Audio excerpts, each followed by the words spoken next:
This is an explicit podcast where we try to keep the conversations as raw and authentic as possible with no intentions of hurting anyone. So if you're very woke, religious, or sensitive, we highly recommend you do not tune in. Wait, are we on live?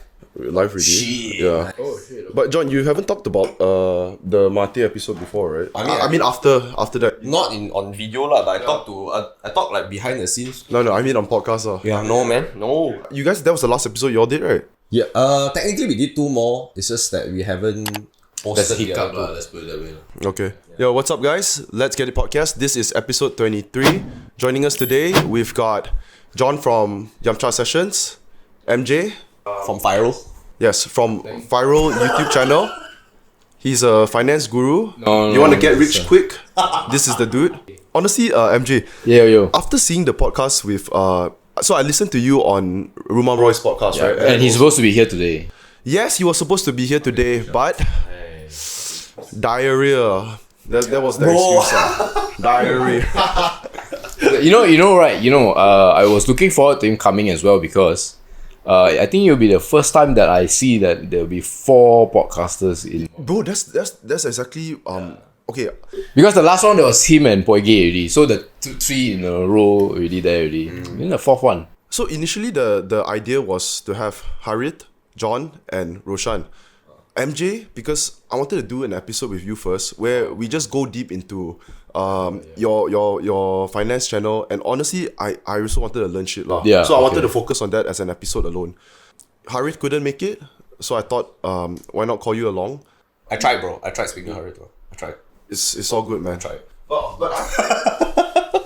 And MJ, so we first made contact through YouTube. You were commenting on some of my videos. Yes. Then yes. I think I messaged you on IG or some shit, chat a bit.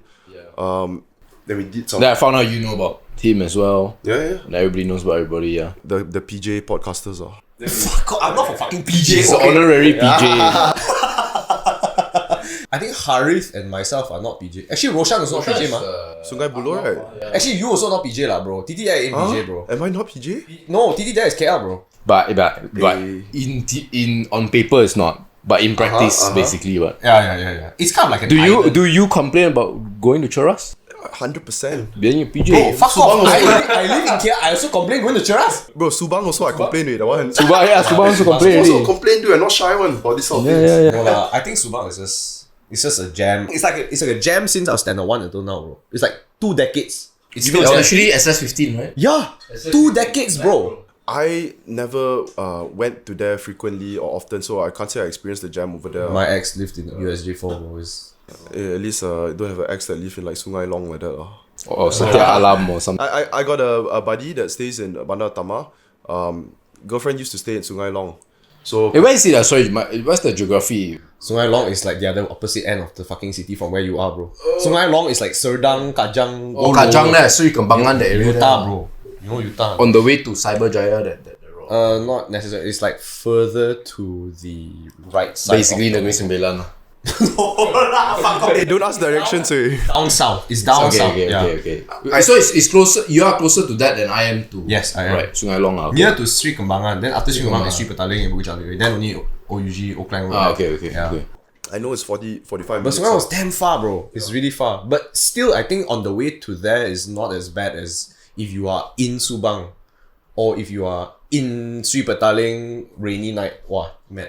Or in Mutiara rainy night. Oh, bro, I tell you that one. But I mean, like Sri Petaling is like really like moving up, right? Because of like Bukit Jalil, the the pavilion. pavilion, no? It's not actually. It was improving a lot already. You know, right? When I was in standard 4, I think, if I'm not mistaken, so I was 10, 2 decades ago.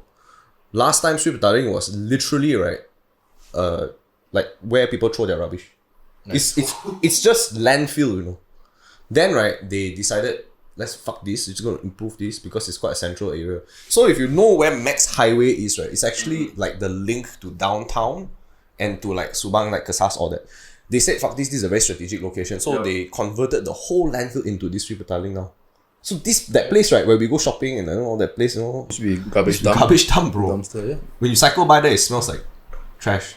I've been to Sri Petaling less than a handful. Like it's 1-2 times. So No, because you live nearby here, PJ. I can agree that it's been developing because I know there's actually a couple of like new nightclubs or what that. And it's very young. It's a very young place. which I think wasn't game like this that game last was there. Oh, Gamu. There, no, right? What the fuck is Gamu, bro? You know, it's a pretty popular bar right now. It's like the thing now. I sound like a fucking old man. I also don't know. But your equivalent is Uptown lah. What do you mean? Your equivalent in PJ is Uptown. Your Sri Petaling in this area is Uptown lah. Really? It's the same thing. It's the same concept. It's a square. The Subang equivalent is Taipan. I thought you were referring to when we were younger. It's also a place where people throw their trash. No. No, ours was palm oil. I think ours was palm oil. Cause so your where you stay and where I stay, apparently it's the same developers or the. Oh shit! Serious? It's the Si Hoi Chan that gang lah. Okay. So apparently it is plantation Is your Chan the one of Tama people? and the Starling people. Okay. Wow. It's all we all owe our existence to them. Okay. Bro, Wang Tama is fucking noob, bro. Hey, that's my second home, man. Hey, do you know the story of Wang Tama? How they came to be? Their goal is let's make a shit mall, bro. Hey, what the fuck? You trying to make a hot thing, is it? Dissing? Why are you dissing the trying to make sixth a hot thing largest right now, mall dude. in the world, bro? This mall, right, until today don't even use touch and go, bro. Oh, you know why? Because you got one the one card. card. Yes, Fuck because the you one lah. card. Yeah, well, it does To be not. fair, I agree with that. It's damn annoying. And not only that, they didn't install the green and red, indicator when you park. Oh, you mean the you can see from far, right? Yeah. That's actually very useful, dude. Okay, so I'm saying, bro. wait. Okay, so where was your go-to mall, just throughout growing up? Long ago when I was growing up, it was Wang Tama. Then after that, Before Mid Valley? Yeah, before Mid Valley. And then when Mid Valley opened, I was like, fuck, I hate Mid Valley. Oh, you hate me value also. No, I used to hate. Now I love. So if you look at the Because development, Tonkatsu, Mamazon. I jerk off to that shit, bro. Tonkatsu Mamas, I jerk off to that shit. But if you look at how central Mid Valley is to a lot of the neighborhoods, damn good. Accessibility also, damn good. Like in terms of the LRT, MRT, all that. And even that one, they were a pain in the ass to do it. But at least they show that they can upkeep and grow. If you look at 1U, right, what is the growth, bro? Even their current outdoor area where they moved the Menya Musashi, the ramen, and all that. K-Town, the K-Town. It's like flooding, bro. If you see rain, it's like you just made it less than a year ago. It's already flooding. I'm like, Wait. Which part specifically about Wantama you say? there's an outdoor area where all the restaurants. K-Town now. Oh, no? the They call it K- rainforest. They call it some rainforest. No, it's not rainforest. It's where cars Kenny show. Rogers. You know Kenny Rogers? yeah. Kenny Rogers. McDonald's, KFC. No, I thought Kenny Rogers is a dead end, right? Yeah. Oh, near there's like a, what do you call it, a river, right? Yes. There's a mini river where literally they let kids play there and then they wet the whole area. That's number one. And if they don't wet the whole area, the rain will make it into a huge, basically longkang that is just pouring more. You can't cross the road. I'm like, this is new, right? Hey, at least the kids get to play. Y'all never swam in the river growing up? Not in the middle of a mall, but basically what I'm trying to say is at least Mid Valley improves with their parking and everything. And Andrew, I don't know whether I'm supposed to say this, but he worked for Shopee Pay, right? Yeah. And they were trying to get them to use like Shopee Pay and all that as well. And One Utama is apparently one of the malls that refuse to even meet them. Okay, what is the reason? Because I they think don't they're change. big lah. Sorry? No, they just They're want the to change. sixth largest mall in the world. And also, it would not benefit them more than using their one card, right? Which is yes annoying and lah. no, but Do they have an app? Just curious. Do they have a one app?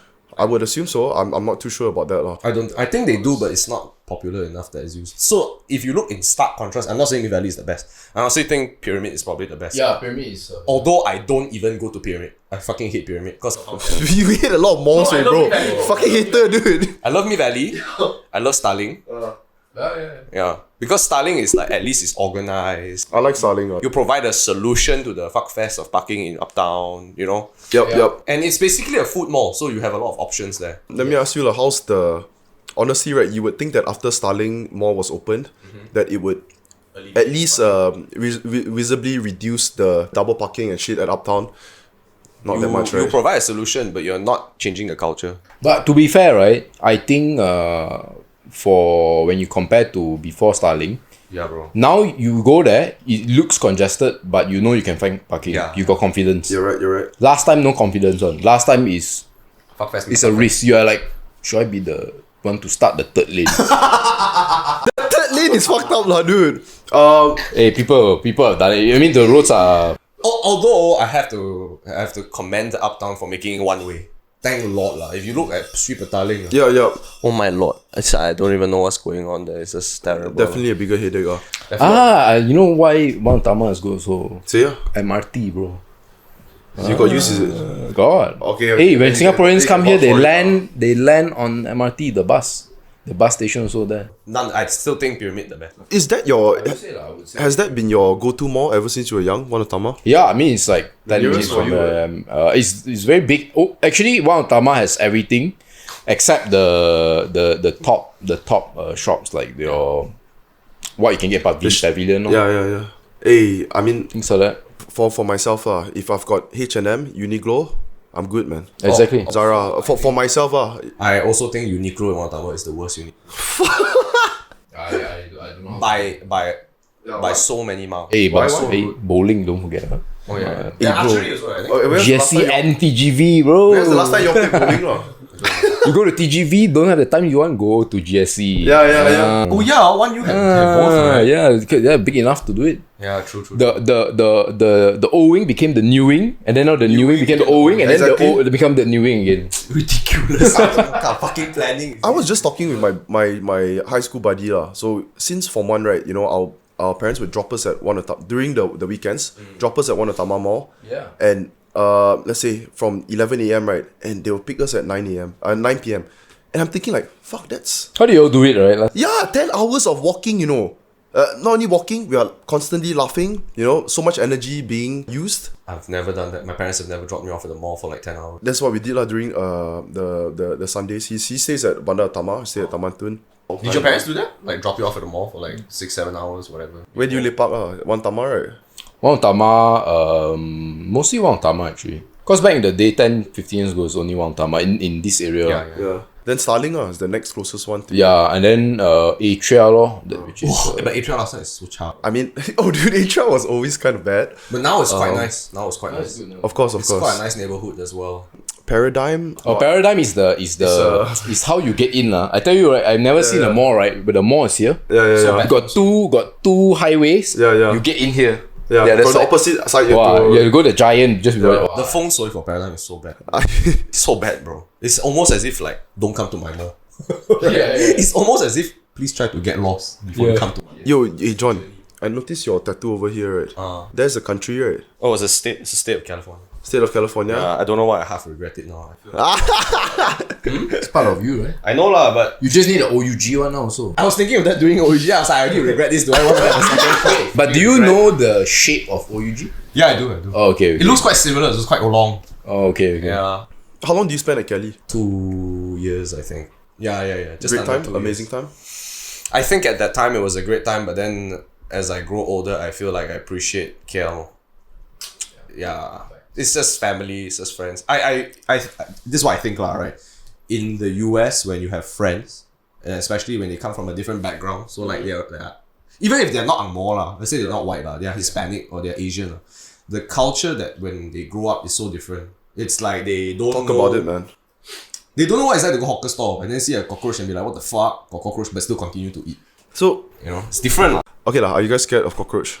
Not really. Kill it lah, to be honest. Are you serious? I do Flies, get just shocked spray by it that, lah. Yeah, I do get shocked by it. But after I realized the cockroach, that The flying one? no, actually I'm a bit more shocked by albino ones. Have you ever seen an albino? I thought you were fucking with me, dude. No, then they have like red eyes. No, seriously. Like, Who has seen an albino cockroach? no, seriously. You Google it. What the fuck is an albino cockroach? Yeah, it's why it's rare. It's very rare. I need to Google this shit. He's gonna call your bluff, already, bro. Albino cockroach? Maybe it's a cockroach-looking insect that is albino. Holy shit, you're right. God, let me see. Let me have a look at No that. way, bro. This is fucking Maybe it's crazy. maybe it's just a petrified cockroach. You know, just got them scared then became white. I don't know. but seriously, I've seen it before. And then they have like red eyes on, so I don't know whether. No, like it's the pigmentation of the brown which makes it look as if it's red, Yeah. right? If you look at it. Maybe lah. Yeah. So I do get shocked by it. But when I see it, then I'm like, okay, now time to kill it. I didn't have that, what do you call it, insecticide, right? The spray. Ah. So if I see a cockroach, right, I'm really fucked, man. So you cannot. Dude, I'm not gonna lie. Sometimes, like, let's say at night, right, I'm chilling.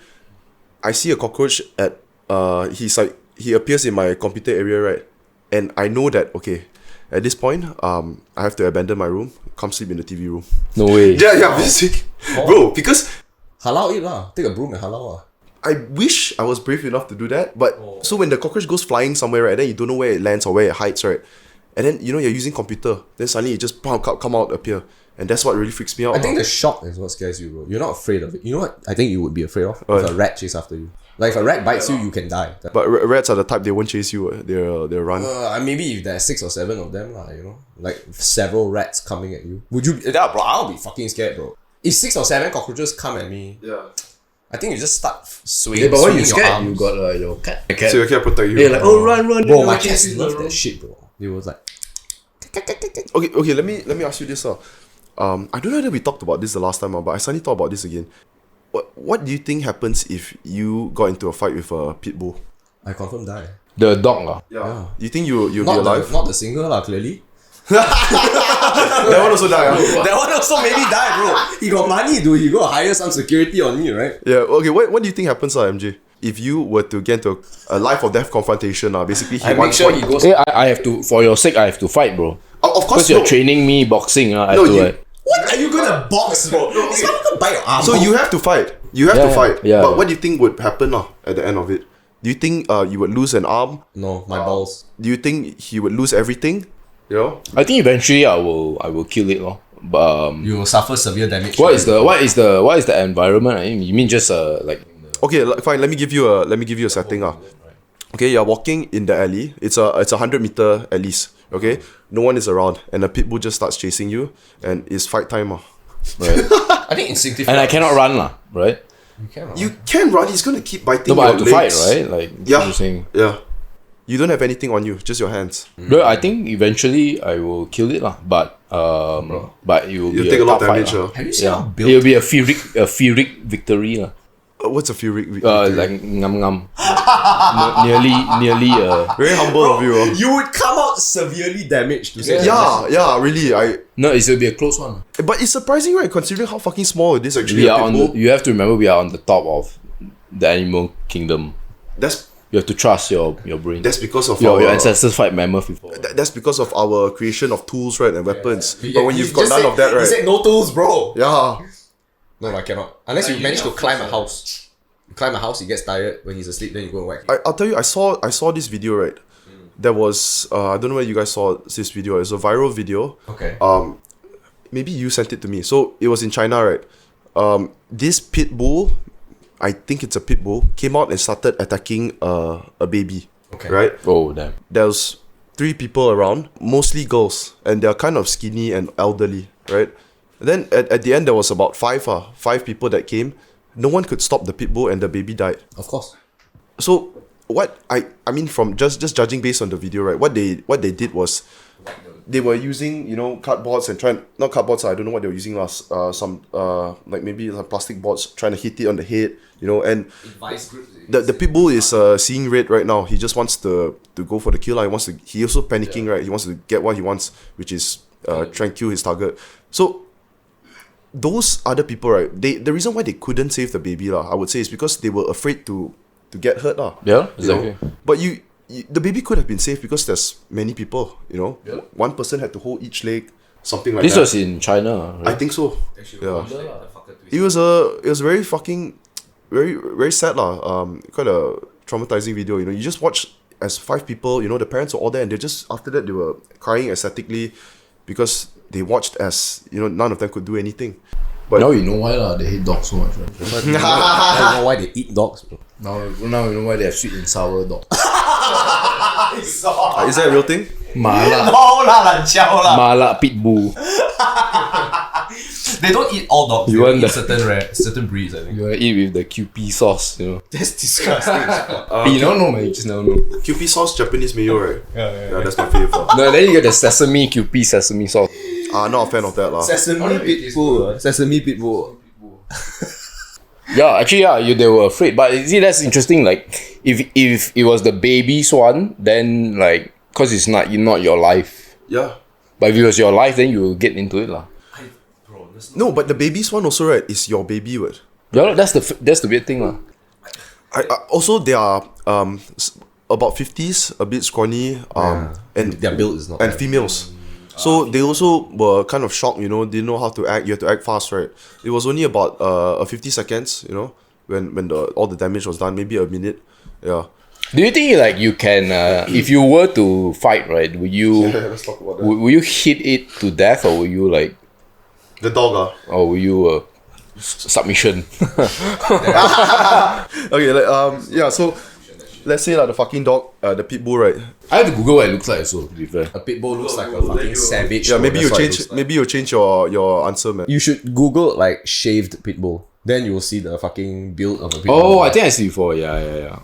The head is like a fucking dinosaur, bro. His head is like a T-Rex. Yeah, I think I see. Basically, the peak of Dog evolution. dog genetics. Nice. You show him. Let me show see. him, bro. Show him. Like What- Google people. Yeah, So true enough. fucking musician pops up. Yeah, I think I've seen this before. Yeah, Cannot like lah. brutal lah. Yeah. It's fast. It's strong. I guess it depends on how you want to play the hypothetical. If you're going to pick like the cream 1% of the 1% genetic pitbull, Yeah. like the jaw strength of a I think most crocodile. of them look like that, bro. Most of them are like that. That's the thing. But like this one, see this one okay what? That's not a Pitbull. Oh, that's not Pitbull, That's okay. not you should John. That's not a Pitbull, man. So this That's it looks so cute. See the gold chain. It's a here. baby. A puppy can lah. Yeah lah. So puppy no problem. So lah. imagine this, once the pitbull engages with you. So something like that, like that. Bro, that's fucking scary, dude. Yeah. So let's say I told you he's built, bro. okay, Deadliest, man. let's say once the pitbull starts to engage, right, and you're gonna use your hands. Your hands, you want to pull his face away or hit Yeah, him. you will. He will bite your fingers off, and the fingers come off very easily. I would assume lah. It's just and your fingers are gone, and then it leaves you with another hand. So what are you gonna do? Are you gonna try again? And he's gonna bite the other hand off, and To be fair, I think instinctively, at least for me lah, what I can imagine is I would try to kick it first. Because when it comes... yeah. Because normally when dogs chase me as well, it's like the leg... For me lah, at Yes, least, you have to use your legs. I usually instinctively go in to kick the dog. And if I'm Right not at the head, mistaken... the dome. it's either that or the nose. I heard if you hit the nose really hard, it will just like close his eyes and it gets like disarrayed for a while. And that's I your heard chance to that somewhere run too. lah.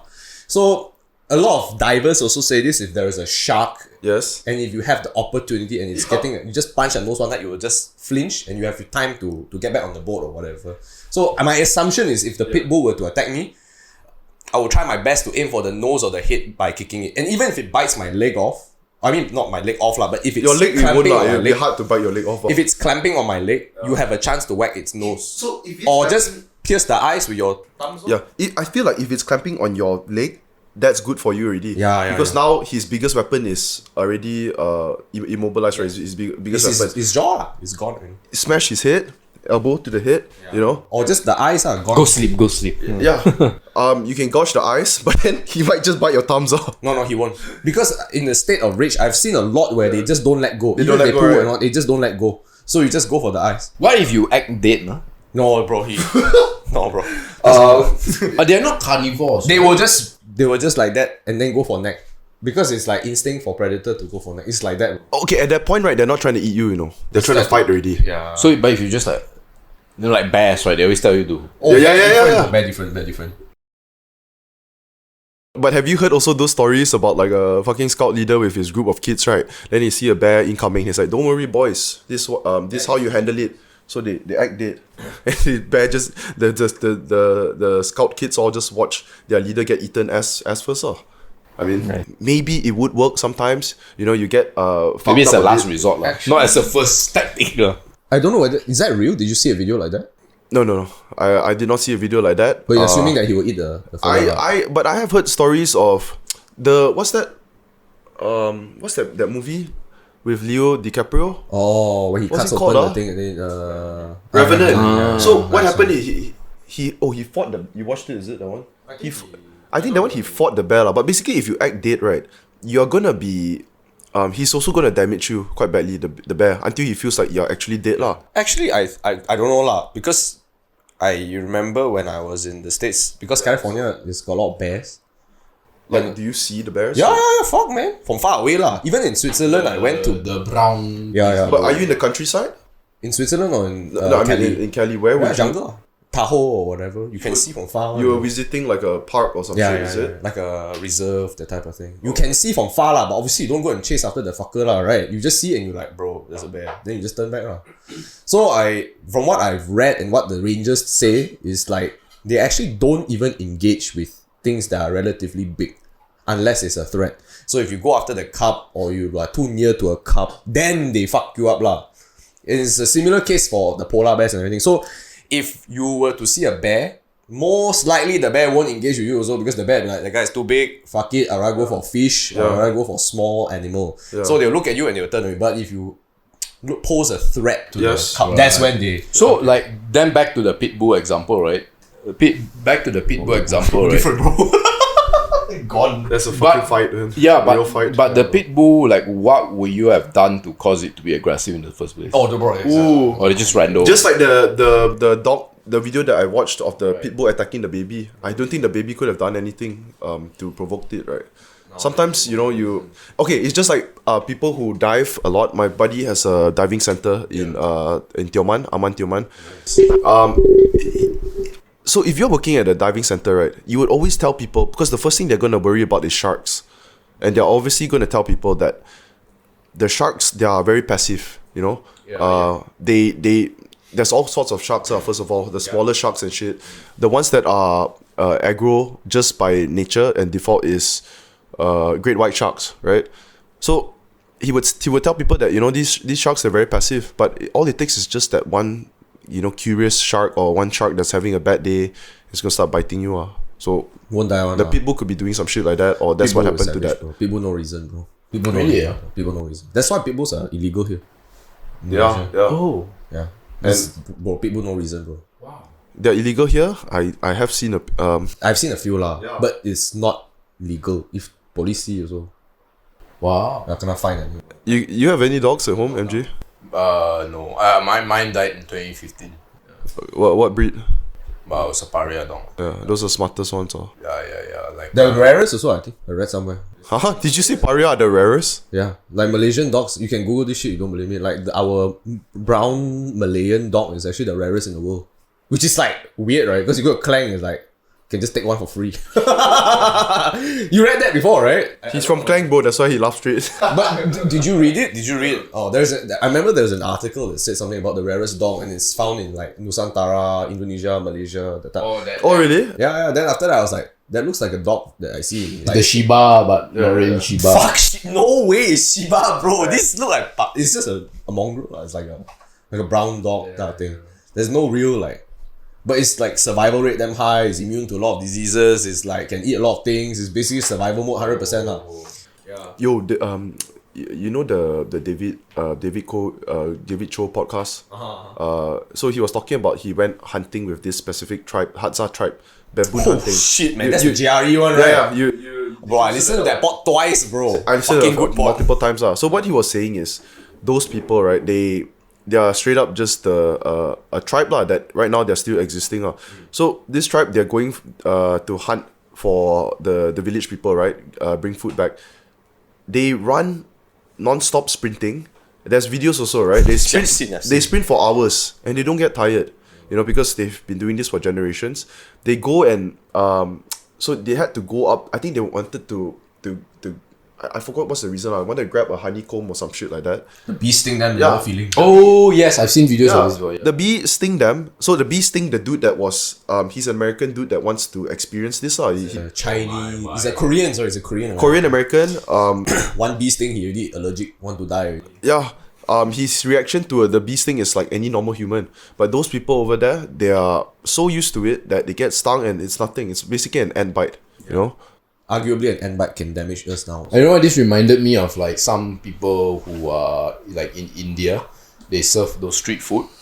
Then have you been to India? No, I haven't, but they deep fry things with the hot oil and then they just do it. Actually, fucking PG also got that. Yeah. Wait, are you talking about insects or? No, he's talking about deep fried oil. No, deep fried, let's say like yao char kwai, right? Then they just like that. Oh, yeah. You're right. How? Their hands they're very used to it already. No lah. Actually, there's a trick. Like, you know when you fry tempura, have you seen those chefs that fry tempura?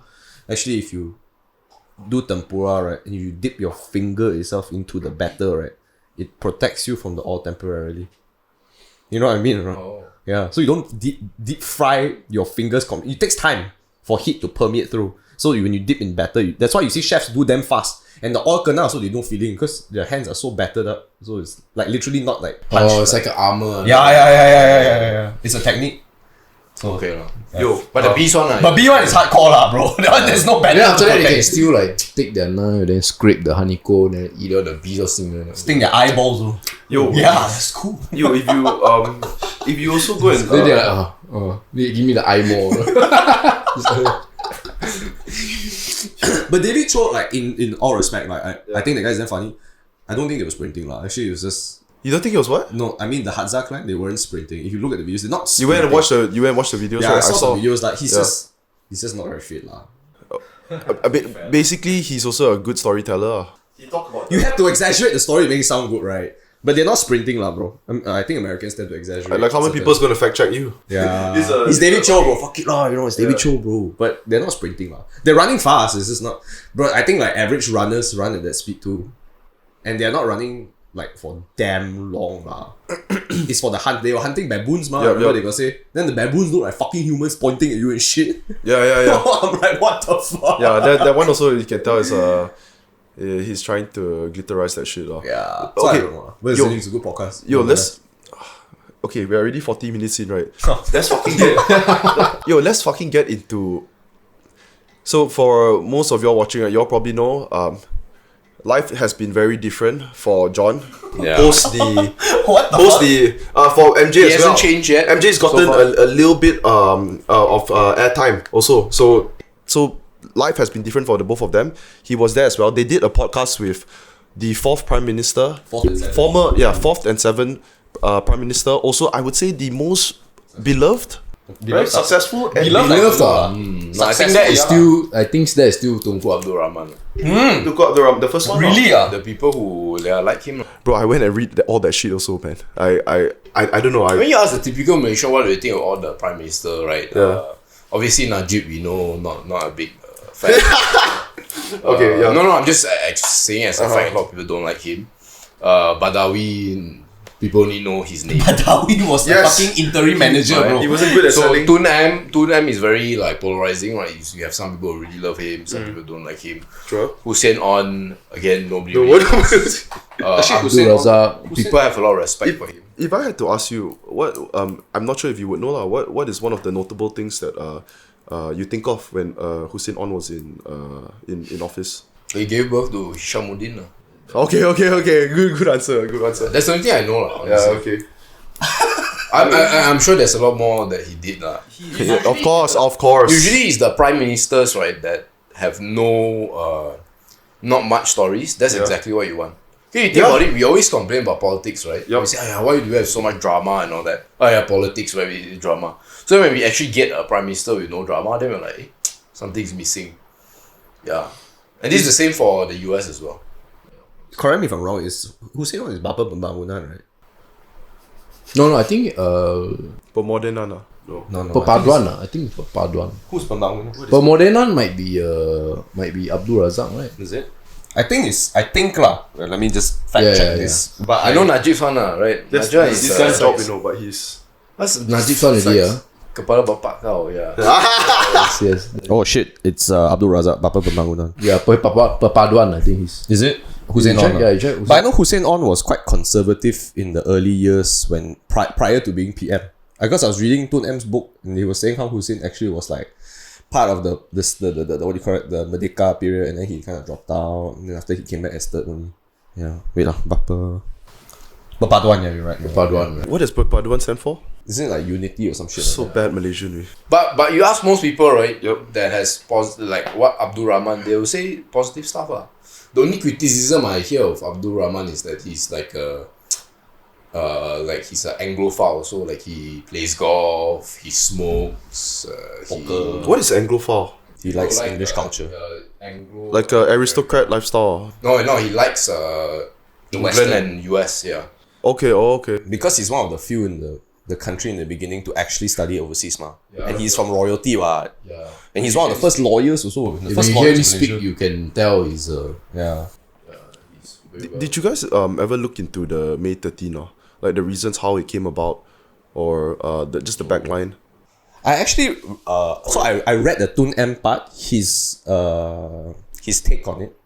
And I also feel like I hear it from my grandma and my mom and all that shit lah. So from what I hear, it's just whack only lah. They just hate Chinese people, then they just start whacking, right? But if I'm not mistaken, right, when I read the book, at that time, didn't DAP warn or some shit like that? I read quite a detail into this shit because I wanted to kind of understand the NEP, right? New economic policy, which also led to Bumiputera rights being installed, right? So what the reason why it was installed is because it was kind of a year after the May 13, 1969 May 13. Yeah. What happened was the parliament was not in control at that point.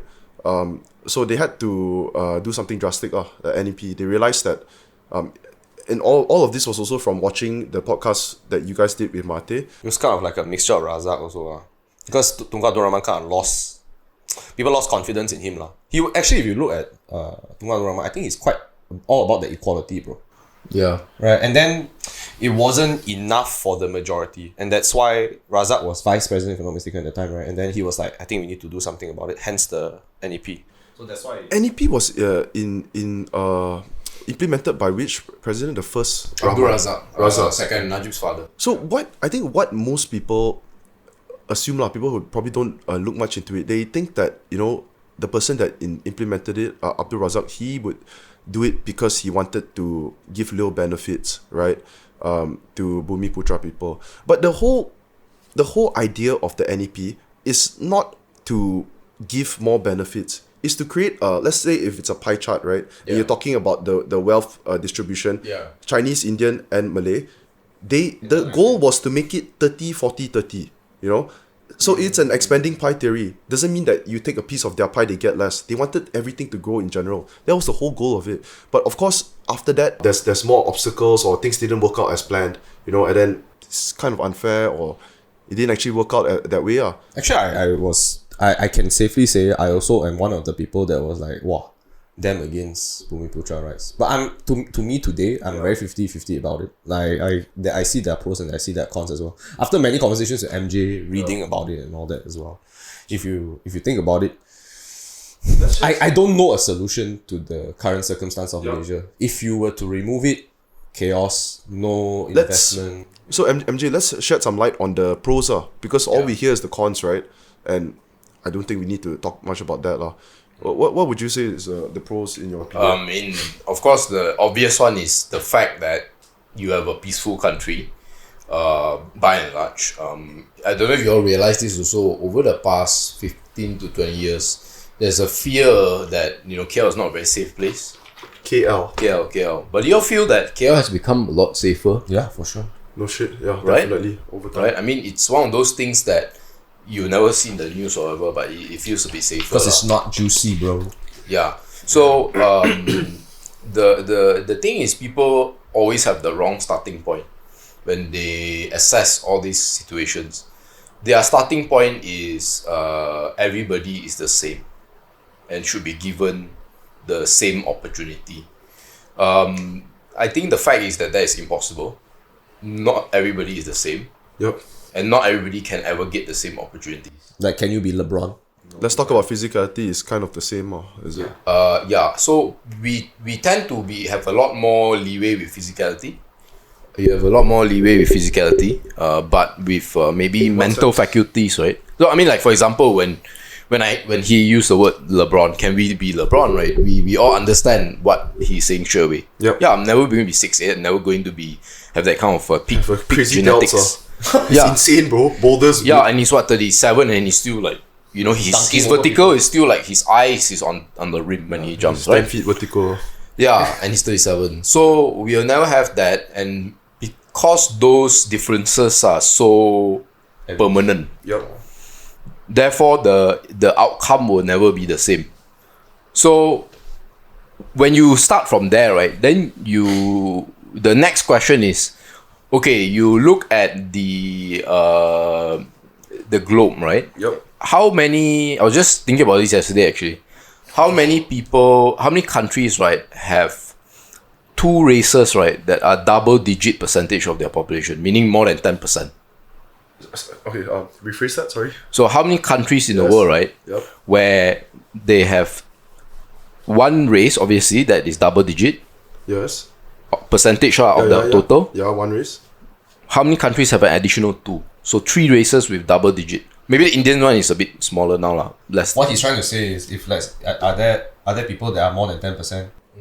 Okay, basically like Malaysia. Something Basically, like Malaysia. only No, but I mean be more specific. Because a lot of people say, well, how many countries are like multiracial? Actually, a lot of countries are multiracial. China is But what's multiracial. What's the split? yeah. How many countries, right, have 3 races with more than 10% Yes. allocation? Okay.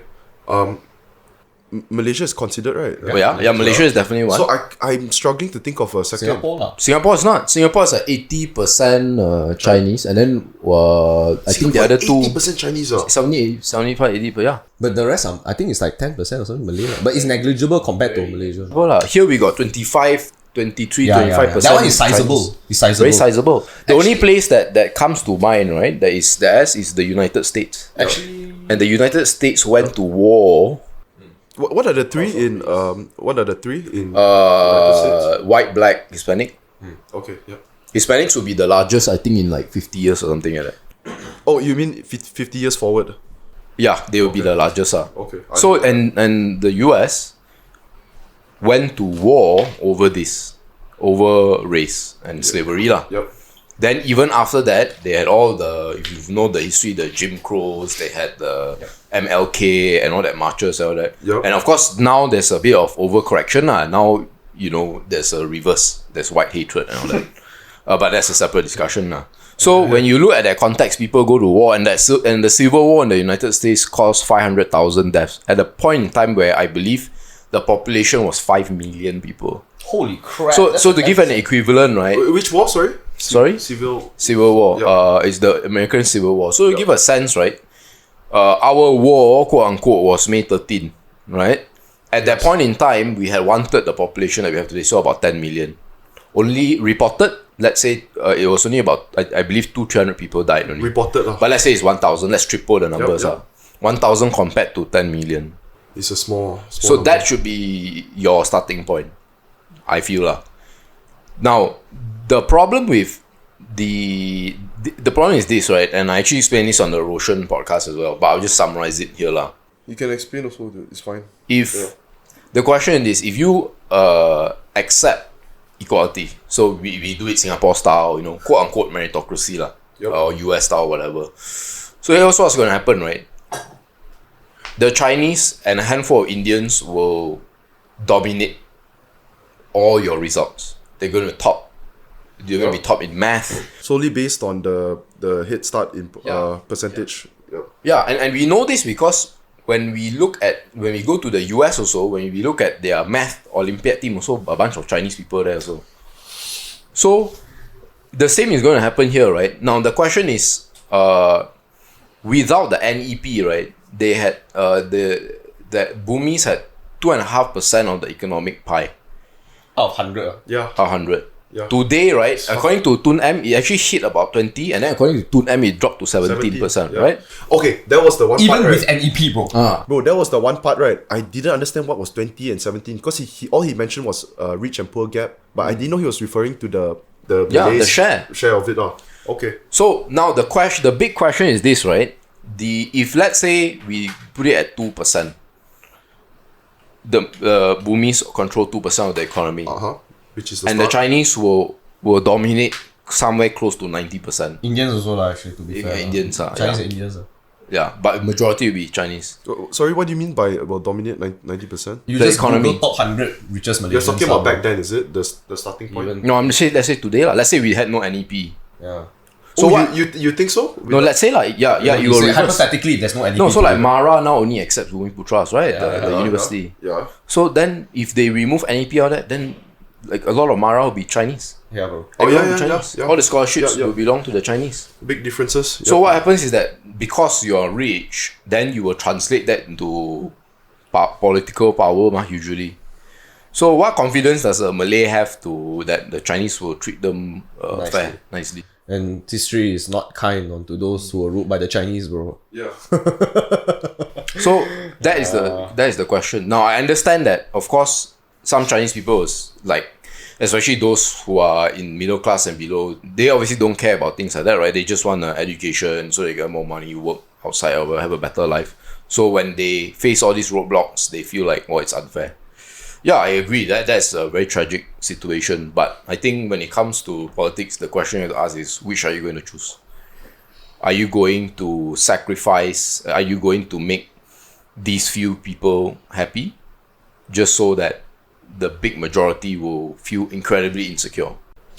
What do you mean make these few people happy? The people the who, bottom. Yeah, the non-Bumis who are marginalized.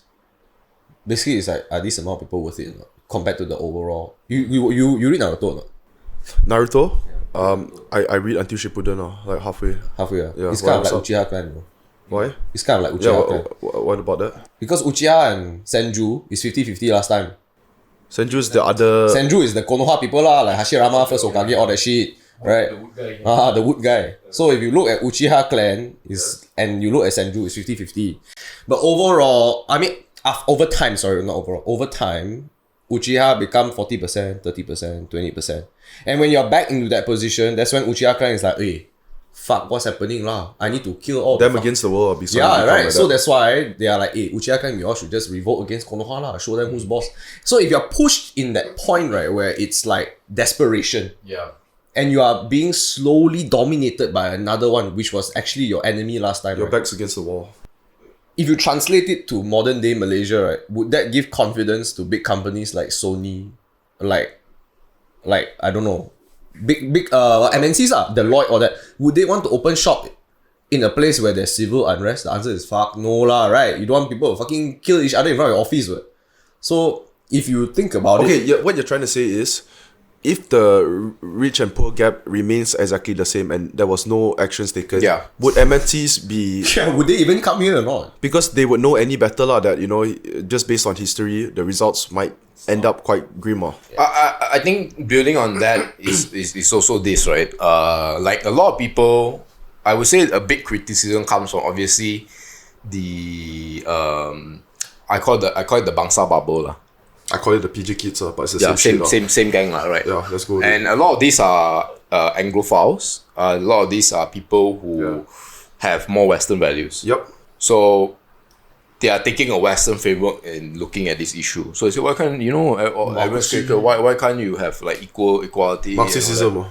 No, like equal opportunity and all Okay, that okay, lah. yeah. So my challenge is this lah. When you suggest a policy, right, because of your privilege, you actually never have to experience the consequences of your policies. So my challenge is this, just a mental exercise. Suppose you were the Prime Minister now, and you remove all the different... Let's say there's no democracy or dictator. You just remove all the 30% Bumiputera rights, or everything. Yeah, yeah, ASB, everything just goes away. NAP didn't exist. You just remove it. Yeah. Are you going to take responsibility for, let's say, if 2,000 people die? And if more extreme, right? Will you be willing to say that if more than 2,000 people die, that your own children will have to be part of that? Where did these 2,000 people die? No, I'm giving an example because when we had 10 million population, Yes.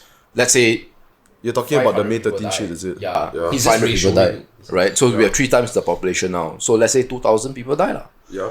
If that happens, and that's the same your number. son or your daughter will also have to die there, then I believe your words.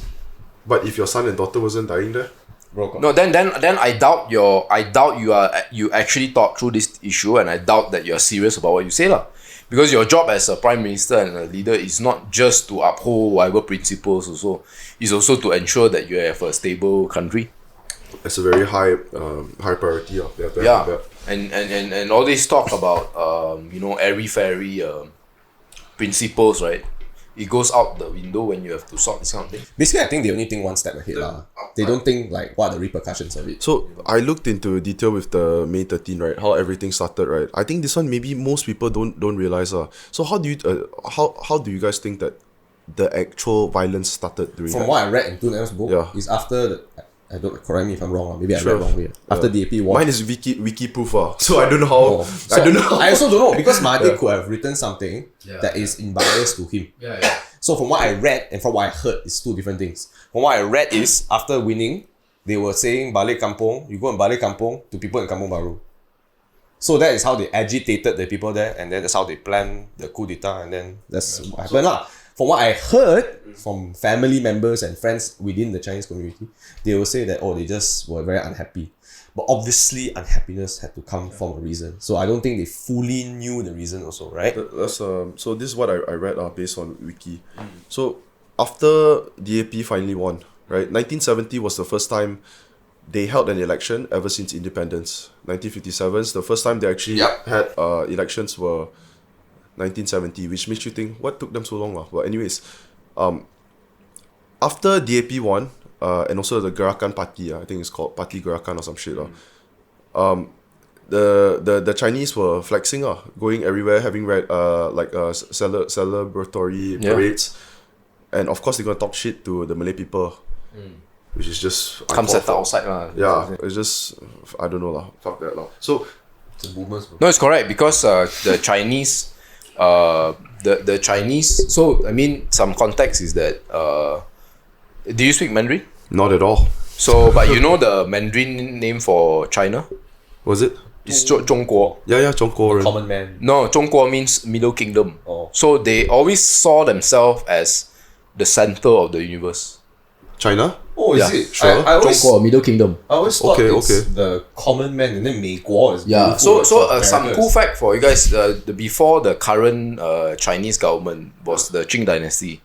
So in the Qing Dynasty never had a minister of trade. They had barbarian management system. How? Okay, which time was the Qing Dynasty? All the During which way time? until 1911. Okay. 1644 to 1911. That's quite insane how you remember the exact number. But Bro, this guy. No, this, no, just- let me tell you something. 1644 to 1911. I don't even remember like my grandmother's birthday, bro. Bro, guys, after listening to this dude on Ruma Roy, right, I'm severely convinced his MJ doesn't stand for Mingjue. It's kind of like Megamind Junior lah. Honestly lah, dude. Mary Jane. He very insightful, very knowledgeable. Yeah, so they had a tributary mindset. So trade implies that we are equal people. You have something I want, and I have something you want. But the way the Chinese emperor operated was that you have nothing I want, but you need to give me something to show your loyalty or your appreciation. I don't need what you want, but I have something you want. Usually is at that point in time was silk, because they monopolized the production of silk back in the day. So that was the attitude, So a lot of people that migrated into places like Malaysia, Indonesia, worldwide, they retain that mindset. Of giving to the emperor. No, of we are different. Oh. The peasants are forever in debt. Right. So for a long time, they had that superiority that, we don't need to venture out into the world. Everything that we need is, okay. So there's Center of the world lah, so actually before the word 中国, which is Middle Kingdom, Yep. they call themselves their area 天下. Okay, which It's is called all under heaven. Oh, wow. So when they call their country, they call it 天下, means China. And at that point in time, mind you, they knew about Japan, they knew about Vietnam, they knew about Taiwan and that, but that's not all under Yes, all this- under heaven. it's Gary. Just 1 second, my voice. I don't know why he's here. So Wait, they used to call it themselves a different thing? See, Heaven, all under heaven, 天下. Tian, so Tian, yeah. why is Chinese people so fucking cool? I swear. Because there was no competition. I'm gonna take a piece off. Okay, because there was no, it's fine. There was no competition. All the competition was among themselves. I swear, this is such a Chinese thing. Until today, right, I still think it's fucking prevalent. Right. Until now also, I feel low-key a majority of Chinese feel that shit. Don't you feel? A lot of them. Right? They have like this whole Chinese ego, Chinese To pride. be fair, right, some of it is justified. I mean, when you can do maths better than a lot of people, right, you have a lot of advantages. I mean, the Jews do it pretty good. But the Jews are 100 times smaller in size. Yeah, it's a scale only. Yeah, and the Jews had to be a lot And they went through a lot of shit. smarter. Yeah. So, but that's why when the big turning point was when what's the guy's name? This British admiral or one of the government officials called Mahathir. He visited the Qing court Okay. and to engage in trade relations. I think you told me this story before. So they engaged in trade relations, and the British, remember at that point in time, they were the big dog, right? And so they It wanted. was big dog versus big dog, ma. Right? Sorry, which period was Okay, this? no. So some context is that he was mentioning how Chinese people have this ego that we're talking about, right? Like as I said, they use the word 天下, which means that all under heaven, right? So that's us. The turning point came when, and a lot of it was because there was just no competition, right? Which century was this? This was during the Qing Dynasty, so 1644 Okay. onwards to the 1644. 1640, the year 1644. Just now you said 1910 or some shit. No, the emperor is 1612 to 1912, I would say. Okay. So there was no competition, you see. Like the Japanese people they saw as offshoots of Chinese culture, right? That's why you are learning kanji. You know, It's based on Chinese. it's a derivative of the Chinese language. It's literally It's like a dialect. Yeah. A Japanese dialect. Kind of. It's like a. And It's like Malay is a subsidiary of Indon, right? Bahasa correct. Indon. And so it actually this psyche actually runs very deep into the Chinese because throughout their whole history, right? They have lost big wars before. So they've lost big wars to like the Mongolians, to even the Vietnamese, and they nearly lost to the Japanese as well. I'm not talking about like the World War II. I'm like before that. But they always prided themselves on one thing. They said that the reason people go to war with China, right, was because they wanted China and they wanted the whole system and the people and the culture and all that. And that's why when Kublai Khan, right, Genghis Khan's grandson, right, invaded China, he didn't just want to beat China. He wanted to be the emperor of China. Oh. So that's why, right, even though, right, the Chinese people, they lose a war, right, but they still always feel proud because the reason people invade is because we've got want the us. goods. They want us. So there's that psyche, you know. It's like they got the title, people always coming after them. But everything changed, right, in the late 1700s Yeah. when the British came with Mr. Mahathir, right? Just to stop you right there. So, China back then, right? As we know, China now is fucking huge, right? Was it anywhere near the size as It's it actually was? bigger under Back the then? Qing Dynasty. Yeah, so they were part of. There are parts of Russia that actually the Qing Dynasty held, but Russia took it back, lah. Okay. Yeah, And Genghis Khan is Mongolia, is it? Mongolian. But Mongolian is a much smaller. But they're ruthless motherfuckers, bro. Yeah, because they were nomads and they what was that? They mastered horse archery, lah. Very horse archery, so they wrecked them, lah. So Get wrecked, son. when the British came, right, they came and they said, "Mr. Emperor, I want to trade." So the emperor is like, "Who are you? You want to trade?" So they actually introduced the very first mechanical clock. The British, and which was a scientific marvel at that point in time, says, "We have this. We want some of your what?" The emperor didn't take that seriously, so he says, "Please, no." Then they make them wait for like a few months, and then he come back again. And they say, "Please, we want to trade now. We waited a few months already." They say, "No, we don't trade, but we can give. We have a tributary system." So the British, they are pragmatic, right? They say, "Okay, lah, you want to call it whatever you want to call it, it's fine, lah. As long as we just trade, right?" Then the emperor says, "But in order to that, you must bow."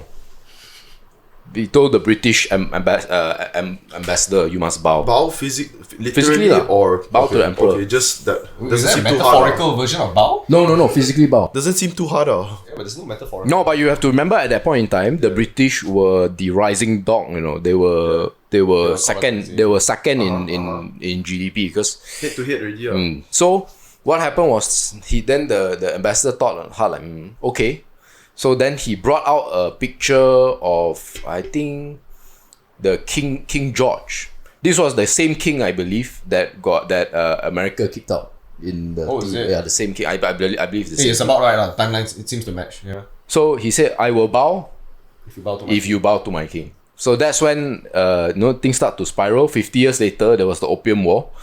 And the British beat the Qing with like a handful of soldiers only. But here's the key thing, How did they beat them with a handful of soldiers? What they did was they had it's called the HSS. Yeah, they had the first steam powered They got ship. guns. Oh. Yeah. Swords versus guns. No, it's actually not the guns. So because China had cannons also, yes, their guns were better, but they had steam engines, steam powered, so they could move up the Chinese coast very quickly. So they destroy one city, they can move very fast. Yeah, they can right? travel fast. Correct. Yeah. So they completely destroyed that, and then right, because the capital right was close to one of the rivers, can't remember which river already. So right, they could, instead of going through land, They go through river. yeah, they just go through the ocean and then they go into the river and then just wreck the palace, and that's it. So it was a big shock. But the bigger shock, right? You can say the ego shock, right? Was not that the British beat the Chinese. Many invaders have defeated the Chinese before. The big thing is that the British went there just to trade, and they did not even bother to say that they wanted the Chinese throne. So in other words, right, had the British said, right, we want the throne, right, Yeah. the Chinese will have a more favorable view to the British, the same way they had a favorable view to the Khan. So it was the fact that they destroyed the country and they did not even want to rule it. That's why you don't even mention it. That was the big insult. Yeah. Yes, there was opium. That was the big insult. So anyway, I say all this story because, right, those were our ancestors. Yeah. So now when you bring it into a Malaysian context, Yes. the Malacca Sultanate, right, was a tributary state to, at that point in time, the Ming Dynasty. And then even in the Qing Dynasty, they were tributary You're talking state. about 1600s. Yeah. Ming is a bit earlier, 1500s. Okay. So imagine you are from the Celestial Empire, and now you have to migrate into a backwater where people still live in huts. People live by the river, subsistence farming. Which are you referring to? Malaysia. Okay. Like This was not, the part not of Malaysia Malaysia, lah, lah. Malaya land lah, lah. Yeah. the Malaysian Peninsula. Yep. So when they come, wow, here we have our roads actually made of stone. We have all these structures. We have cannons. We have an entire bureaucratic system for our entire government. Here, the Sultan, sits down and kneel down. Everyone is the same level, and then they eat, I don't know, ikan bakar, whatever lah. Right. So, like, Tasty lah. so that is the mindset, and then you add in the fact that one culture likes pork a lot, the other one can't even eat pork, and there's so many cultural differences, and that's where the superiority come in. And that's why, right, not just Malays, Filipinos, Thais all say the exact same thing about Chinese people. They say that they have a superior, they think they are superior, and they also use this example. They always say that if there is one seat on the bus, there's a Chinese, and then there's a pregnant lady, the Chinese guy will just take the seat. Yeah. Worldwide lah. What you're trying to say is right now Chinese still adopts the exact same. Yes. Correct. And it hasn't changed. You know how I know it hasn't changed? Because when they introduce the school system, right? They introduced the school system in Malaysia where they remove English and they want to put BM very highly. What did they do? Immediately they started their vernacular schools, their SJKC. So you have the Chonghuas of the world, the Kunchings of the world, Yeah. the SJKC lah. The What Chinese does school. SJKC stand for? Vernacular is a vernacular school. Sekolah Sekolah Jenis Jenis Kebangsaan Kebangsaan. Cina. Yeah. Sekolah rendah Jenis Kebangsaan. SRJK. So okay, we have context, right? Yeah. Post independence, Yes. they wanted to change everything to a singular language, right? Yeah. So it's like Which is Malaya. Malay lah, right? So as a fuck you to that, Yeah. Chinese community is like, we are better than you. Why the fuck should we follow? They have their private Let's institutions. just do Chinese school. And if you look at it, right? Okay, so there was a reason for vernacular schools as well lah. So I'll touch on it in a bit. Basically, you just don't want to avoid civil war. So, if you go immediately and then change everybody's culture, everybody must follow. Sure, got war. So that's why we do vernacular schools. So they learned this from the India War, if I'm not mistaken. India, when they gave independence, there was war immediately because there was a difference between the languages or some shit like that. Or There the were a lot Punjabs. of languages, man. Yeah, between the Punjabis and whatever. So lah. Yep. They only Pakistan, right? I think Pakistan and India. So that's why the They separation. split into three, Bangladesh, Pakistan, and India. Okay. So if you look at Malaysia, they didn't want that to happen. Yeah, So so they they want allowed- peace. So they allowed alternatives. no, they did basically like vernacular and also the Malay. It's like you have a choice. Yeah. Right. So after when they gave that choice, then until today also Chinese schools don't want to let go. But if so, this is where I feel the NEP rights and the Bumiputera rights and all that is also, it's kind of like a web that is affecting everything. If you don't back down your vernacular schools, if you go to government schools, what kind of quality education you receive there? It's quite poor, depending on which school you go to. It's quite poor. I actually go to SK section 17 also. Wait, sorry. Which schools you say is quite poor? Generally, like SMKs government ah. schools government schools. Okay. SK, As compared SMK. to As compared to Chinese schools. really? Bro, Wait, you're talking about Chinese secondary school. any Chinese school lah, bro. You go and look at the Chinese So school. you're saying all of their syllables and subjects, all they go much more in depth and more advanced. Bro, Is do it you know history as well and all? Do they learn I world don't know history? whether it's accurate. I don't- They do. World history is it? Yes, they learn world history, like I don't know, the conquerors in Europe. They learn everything lah, okay? More in But depth it's, than ours, but it's skewed towards the Chinese propaganda motif. Okay. So anyway, if you look at it as a whole, would you rather send your child to a school where the Makmal computer, the computer lab, doesn't work, and you have to share a computer with somebody else, and you don't even do anything? Are you referring to the Chinese school? No, I'm referring to normal schools like the SKSMK. So you play Minesweeper only, or Solitaire. Yeah, whereas Chinese school can play Dota. Chinese school they dish out a fucking play. No, Chinese school they Counter give you Strike more. also can, easy. Bro, actually I wouldn't be surprised. No lah, fuck, what is a school, I bro? wouldn't be surprised. But what I'm trying to get to a point here is they will teach you Microsoft Word, PowerPoint, all this shit. And if you look at the facilities, don't say what the syllabus. Facilities. You look at the basketball court, compare. You look at the football, compare. You just, bro, Chinese schools are funded so well. Yeah. So if the question begs, if you were to send your kid, would you want to send your kid to a funded school or a non-funded school? And you know how much a SK school gets a year? You want to guess? SK, SMK. Let's say SK lah, 1,500 students. 1,500 students, how much do you think a school gets a year? Are you gonna tell me based on per student or? No lah, how much do they get from the government to maintain the school? To maintain the school, so salary is a separate Yeah. issue. How much do they get to maintain just the school? maintenance fee. Yeah, how much? A Can year? I say 100? You say 100 What do you think? What do you think? A year? Say about 80, 100. The answer is they get 500 ringgit a year.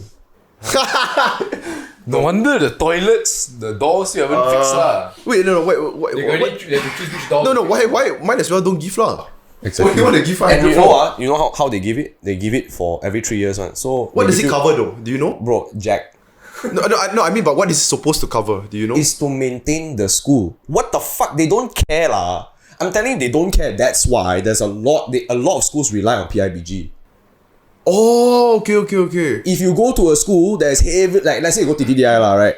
Yeah. Confirm fucking good one. You go Shah Alam, No Gone hate, no case. hate on them, but yeah. no hate on them It's just unfortunate Yes, of course. You know, and that's the reality of it. So when I speak to the Guru Besar, all that, when I go for site inspection, for events and all that, Yeah. and it's held at the school to help the school, they tell me how much they get. I'm shocked. Oh, this one they told you straight up. Yeah, the Guru Okay. Besar tell me you guess lah, berapa. Then I say I don't know, 15K. Are you? But are you sure of this? The 500 part? Like, do you go and try? Bro, if you go to the school, right, you will know it's whether 500 or 5,000 or 15K lah. But bro, let's be real lah. 500 also you kind of can expect the school to be even more fucked up. I calculated 1,500 ringgit for 3 years 1,500 students Basically a kid gets 1 ringgit. No, but okay, think about this. 3 years, bro. Not even roti kosong, man. Okay, so now you all think about this, right? When your fucking school, first they paint the buildings all, right? They're supposed to cover those costs. Yes. So once they paint the buildings all as a new school, So how often do they paint the school? and then 5 years later, the school literally looks like it didn't touch for 5 years Okay. Yeah, that's why it never developed. Like, you go back to your school now, it looks the same. Yeah. Still got no aircon. As John mentioned, the PIBG in the I went to BU4, so maybe they kind of they want the aesthetics to look Bro, good. SK section 17, that school, only got one cold way water there for water, bro. I don't think my school had Koei. Where got? Bro, it's one machine for 1,500 students. God, man, my school didn't have, man. Yours got. Bro, I think you all are drinking like Kangen water 9.5 from house lah. You know, it takes the whole, like the water cooler talk to the next level. Yeah, that one is a water cooler perhimpunan, bro. But my point here is to go back to the original topic of vernacular schools and all that. How do you solve this problem? That's why I also, if you ask me, hey John, what do you think is We're not trying to solve. We're trying to. no idea, but it's to raise awareness, lah, right? So if you think about it, would you really abolish Chinese schools? I don't know, man. I think like low key, it's the best solution. That's why a lot of them send their kids to Chinese schools. What makes you say who wants to abolish Chinese school? A lot of people want to abolish Chinese schools, especially Definitely not Chinese people. Huh? Not Chinese people, because Chinese people have the pride, like MJ mentioned. But he was getting to a point of, if they were to come to a consensus, if they were to discard pride, why not create English school? Yes, correct. That's what Singapore did. Yeah. So Lee Kuan Yew. We have none of that ever. Like, I mean, at one not point, private unless it's private. So No, Mahathir tried. So Lee Kuan Yew is Chinese who is heavily aware of this pride issue. That's why when he got in power, right, or to get in power, I'm not sure about the sequence. The first group of people, right, that he had to make sure that had no power is the Chinese Chamber of Commerce in Singapore. The Chinese Chamber of Commerce wanted Singapore to go down the route of SJKC. Lee Kuan Yew just said, you are silly. One, we are a multiracial country. We cannot pick one over the other. We need to pick outside language so that no race can disagree. Oh, sorry, you're saying the CCC wanted to put SJKC as the public school, the main as the government kebangsaan lah. Yeah. For them. So then Lee Kuan Yew said, that's silly lah. Okay. You if you don't speak English, Yeah. you can't do business, can't do trade. So many things you cannot do. You cannot study science, Yup. right? So that was actually the right thing that the Chinese could have done. They could have said, okay, fine. The quality of the education is bad, but we do English.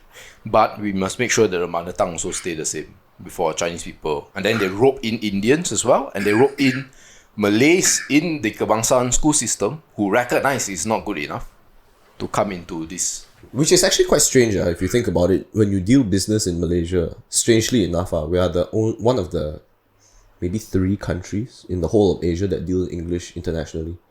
Yeah. Malaysia, Singapore, and maybe Thailand. Even Thailand also, I'm not so sure. So if you look, even Japan and Korea, they don't deal in English. In business, you write emails, you do your... Really? Yeah, it's all Japanese and Korean. So when You go to Thailand, it's mostly in Thai. Indonesia is mostly in Bahasa Indon. Philippines is Tagalog. Only Malaysia and Singapore deal in English. Okay, and okay. It's so strange because when you studied your whole life, 10 years in Malay, right? Majority of your time. You suddenly go in business, you have to write email in English. Highlight. Yeah. That was a challenge. but but wouldn't you say that our English education system is sufficient to be able to just write emails or? Unfortunately, no lah. You don't think so? But if you want to learn English, you have the big advantage of the internet. The internet is dominated by Anglo-American culture, so you can learn. But this comes to the whole entry point lah. Like, if you are in Sabah, do you get internet? Can you even load a video? I like how you use East Malaysian state lah. Because that girl had to climb that fucking tree. What the fuck, man? What are you referring to? There was a girl who had to climb a tree to fucking log in to do her test, bro. Why is the school on the tree here? No, because there's no line, bro. Yeah, there's no line, bro. He had to do a Zoom call test. She had to climb a tree. And she had to camp in the tree, bro. Okay. She set up a tent in the tree to do her test day. I'm like, what the fuck is this? Yeah. So if Sabah and Sarawak not even looked after, it defeats the whole English can learn on YouTube. You cannot. And that's why a majority of people who work in like SME companies, especially MNC, just outright reject live with Form 5. If you have a degree, only the SME, the MNC will take you. That's why a lot of them you think can do English. But a lot of people that join smaller companies, they can't speak English, they can't write. It's very difficult. Grammar, spelling, even the messaging, don't say grammar, don't say spelling. They can't even get the messaging right. It's like, can you send this for approval? They don't even understand what approval means because the majority of them didn't. Which is not their fault lah. It's not their fault. Yeah. It's just. I noticed that immediately. So when I was doing the recruitment at the headhunting job, right, I straight away noticed that the term A+ candidate, right, is majorly just based on the fact that they speak good English. Like when they say, serious. Okay, of course the overseas graduate lah. But then again, overseas graduate, chances are you're going to speak good English lah. But a big reason is I was responsible for accounting candidates. So mostly if you could speak good English, they already put you in A+ candidates. It's a shame. And that's why you're not utilizing the full country. So because of this Malay is very important, and then the Chinese are very important. This stupid argument, right? Yeah. You're not even utilizing your full country. It's ridiculous. It's because of pride. It's a pride war, and then nobody wants to fucking move forward. Okay. Damn stupid. You're saying that instead of picking one or two language, all should, all of it should flourish It's together. basically the Black equally. Eyed Peas song "Meet Me Halfway," bro. Like everybody's just gone, "Meet me halfway." Oh, I love that song. Yeah, bro. Then everyone meet each other So- halfway. Okay, before we were talking about the May 13, how did it start, right? Yeah. So what I read lah, okay, is you were saying that some people's your parents are, or not parents are, don't put them under the bus. No, my parents were like 7 or 8 at the time, so cannot lah. Yeah, let's just say people some people would say that they just wanted to whack people, right? There's someone who probably has didn't really look much They're into unhappy it. lah. So what actually happened was the DAP Gerakan finally won, so they had a party. The next day they won on the 10th 10 May or something, and then 2 days later the Malay party thought like, hey man, we're not happy with them celebrating, we need to do the same shit. So they start doing like a kind of a celebratory parade in probably a small scale one in Setapang lah. This is where it first happened. So when they did that, right, the fucking Chinese people go and taunt them, probably just talk shit lah. So what happened was a fist fight broke out with some beer bottles and shit. That was the first draw of blood, but not kill. Then after that, maybe a day or so, not a day, I think Or they call it a gang or come. a day after, not a day, a few hours only. So what happens is they brought a lot of these Bumiputera people, right? They come from not KL one. I'm not sure. I think maybe Penang or some shit lah. But they're not from KL. They drove to KL in the city and they killed eight Chinese. So that's how everything started. When they just randomly killed 8 Chinese people in the city, then everything snowballed lah. And as MJ said just now, 200 was reported. But a lot more, because at that point, right, they had to bury the bodies already and all, so no one was actually doing count and shit. I mean, I feel like, that's why most people, they would think that, oh, they started it, Malay started it, or they'll think, oh, the Chinese started it. It was, honestly, the Chinese started it, but also it's both, it takes both. I mean, in hockey, you are penalized for instigation. So it's very unique. If you instigate and you taunt, right? Yes. You have to sit out for like 2 minutes. Isn't that right? Don't you think that makes sense? depends on the sport lah. Yeah, I mean, of course, it's contextual. I mean, in football also, there is like It's not instigation. Football is not right. It's not so black and white like that. Yeah, it's Football is ref call. It doesn't matter. Yeah. Yeah, correct lah. Like that to the guy punch you, the guy that punch you is the one that gets No, fucked. but no. Yeah, so if you point a middle finger, Yeah. instigation. I'm saying football, it wouldn't be exactly like that lah. No, but the instigator will be penalized. In football? Or Yeah, but if you point a middle finger, you'll be penalized. You red Really, card. ah? It depends. Okay. It depends. It Yeah. depends. If you middle, really? Yeah, it depends also. It depends on the ref, bro. If you don't, The red card even if not you don't get red card, right? After that, the FA will either ban you or what already. Okay. So that's why I said the whole issue is that if the Chinese were allowed, right, to completely dominate all halls of power, right? How? What like if you put yourself as a Malay? But why are you suddenly mentioning that the Chinese should, like, who suggested that the Chinese should dominate all? No, what will happen is if you do not have the NEP. Yeah. This is the attitude Oh, that you okay, just okay, described, okay. this Yeah. taunting, this ego Yeah, problem, yeah. whatever, right? Yeah. If the NEP is not there, right? If you're a Malay, what confidence do you have that the You Chinese? daily want to work, bro. Have you read the Tun M comments? There's a guy that like threatened with parang on there. Yeah. That's funny, you dude. Yeah, it's funny until the guy really scary, come with parang, right? So it's like, if even with NEP, they are at this state, Yeah. you imagine the world without it. It's like what Tun M said himself lah. This is fucked up to say. I mean, the poor will always be angry at the rich.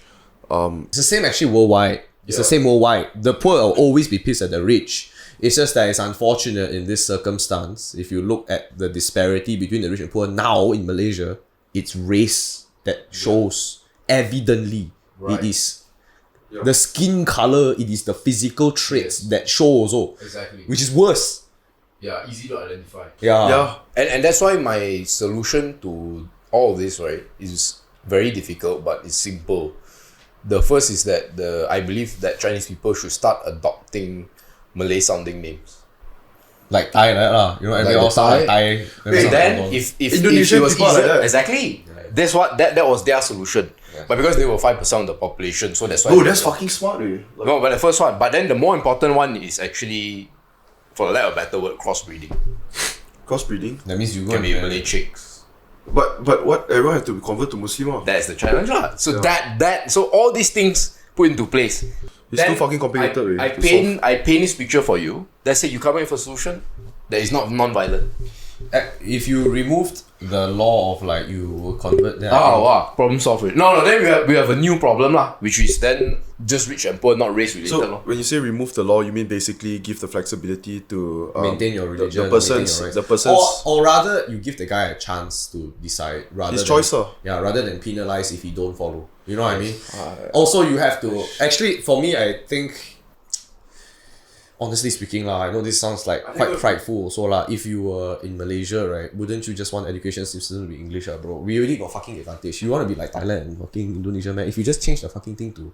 Actually, Malay also got pride a bit Chinese also got pride You know, both also very prideful. Actually, you know what's funny? The Indians just don't care, right? Well, I told Roshan on the podcast, with all due respect, the Indians are going to be less relevant. Yeah. I just don't shut up, man. So if you look at it, right, if both withdrew their pride and just looked at, hey, let's do it for the prosperity of this country, what can we do together?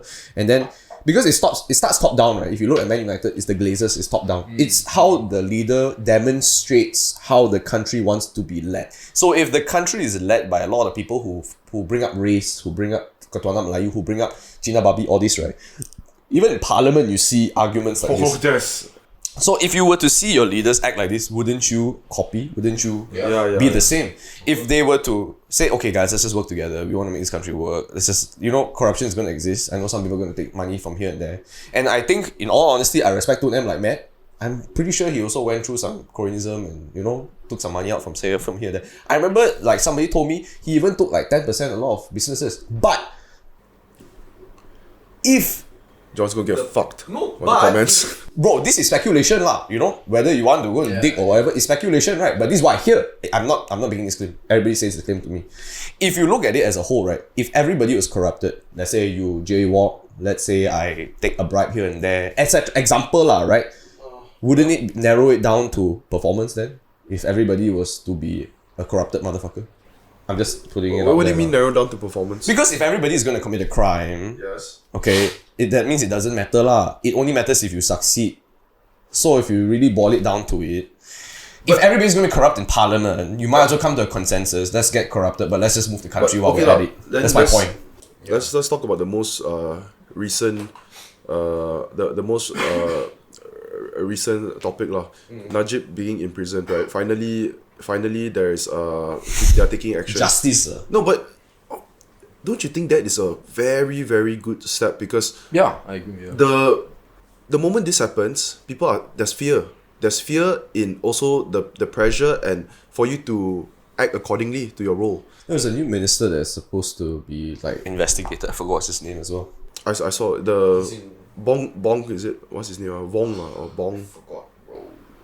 Yeah, but I think it's definitely a good step The Najib thing. Yeah, it's a course, step in the I can't right get that direction. one, Actually, the Bong Mokhtar. Bong Mokhtar that he's the guy who swore on parliament Yeah, he's like the fucking. The Bali China. No.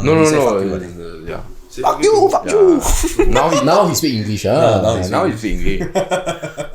But I think it's definitely good because I think the best one, ironically, is that so Najib's I did a video about this. Najib's reign, right? It was actually really good for the economy.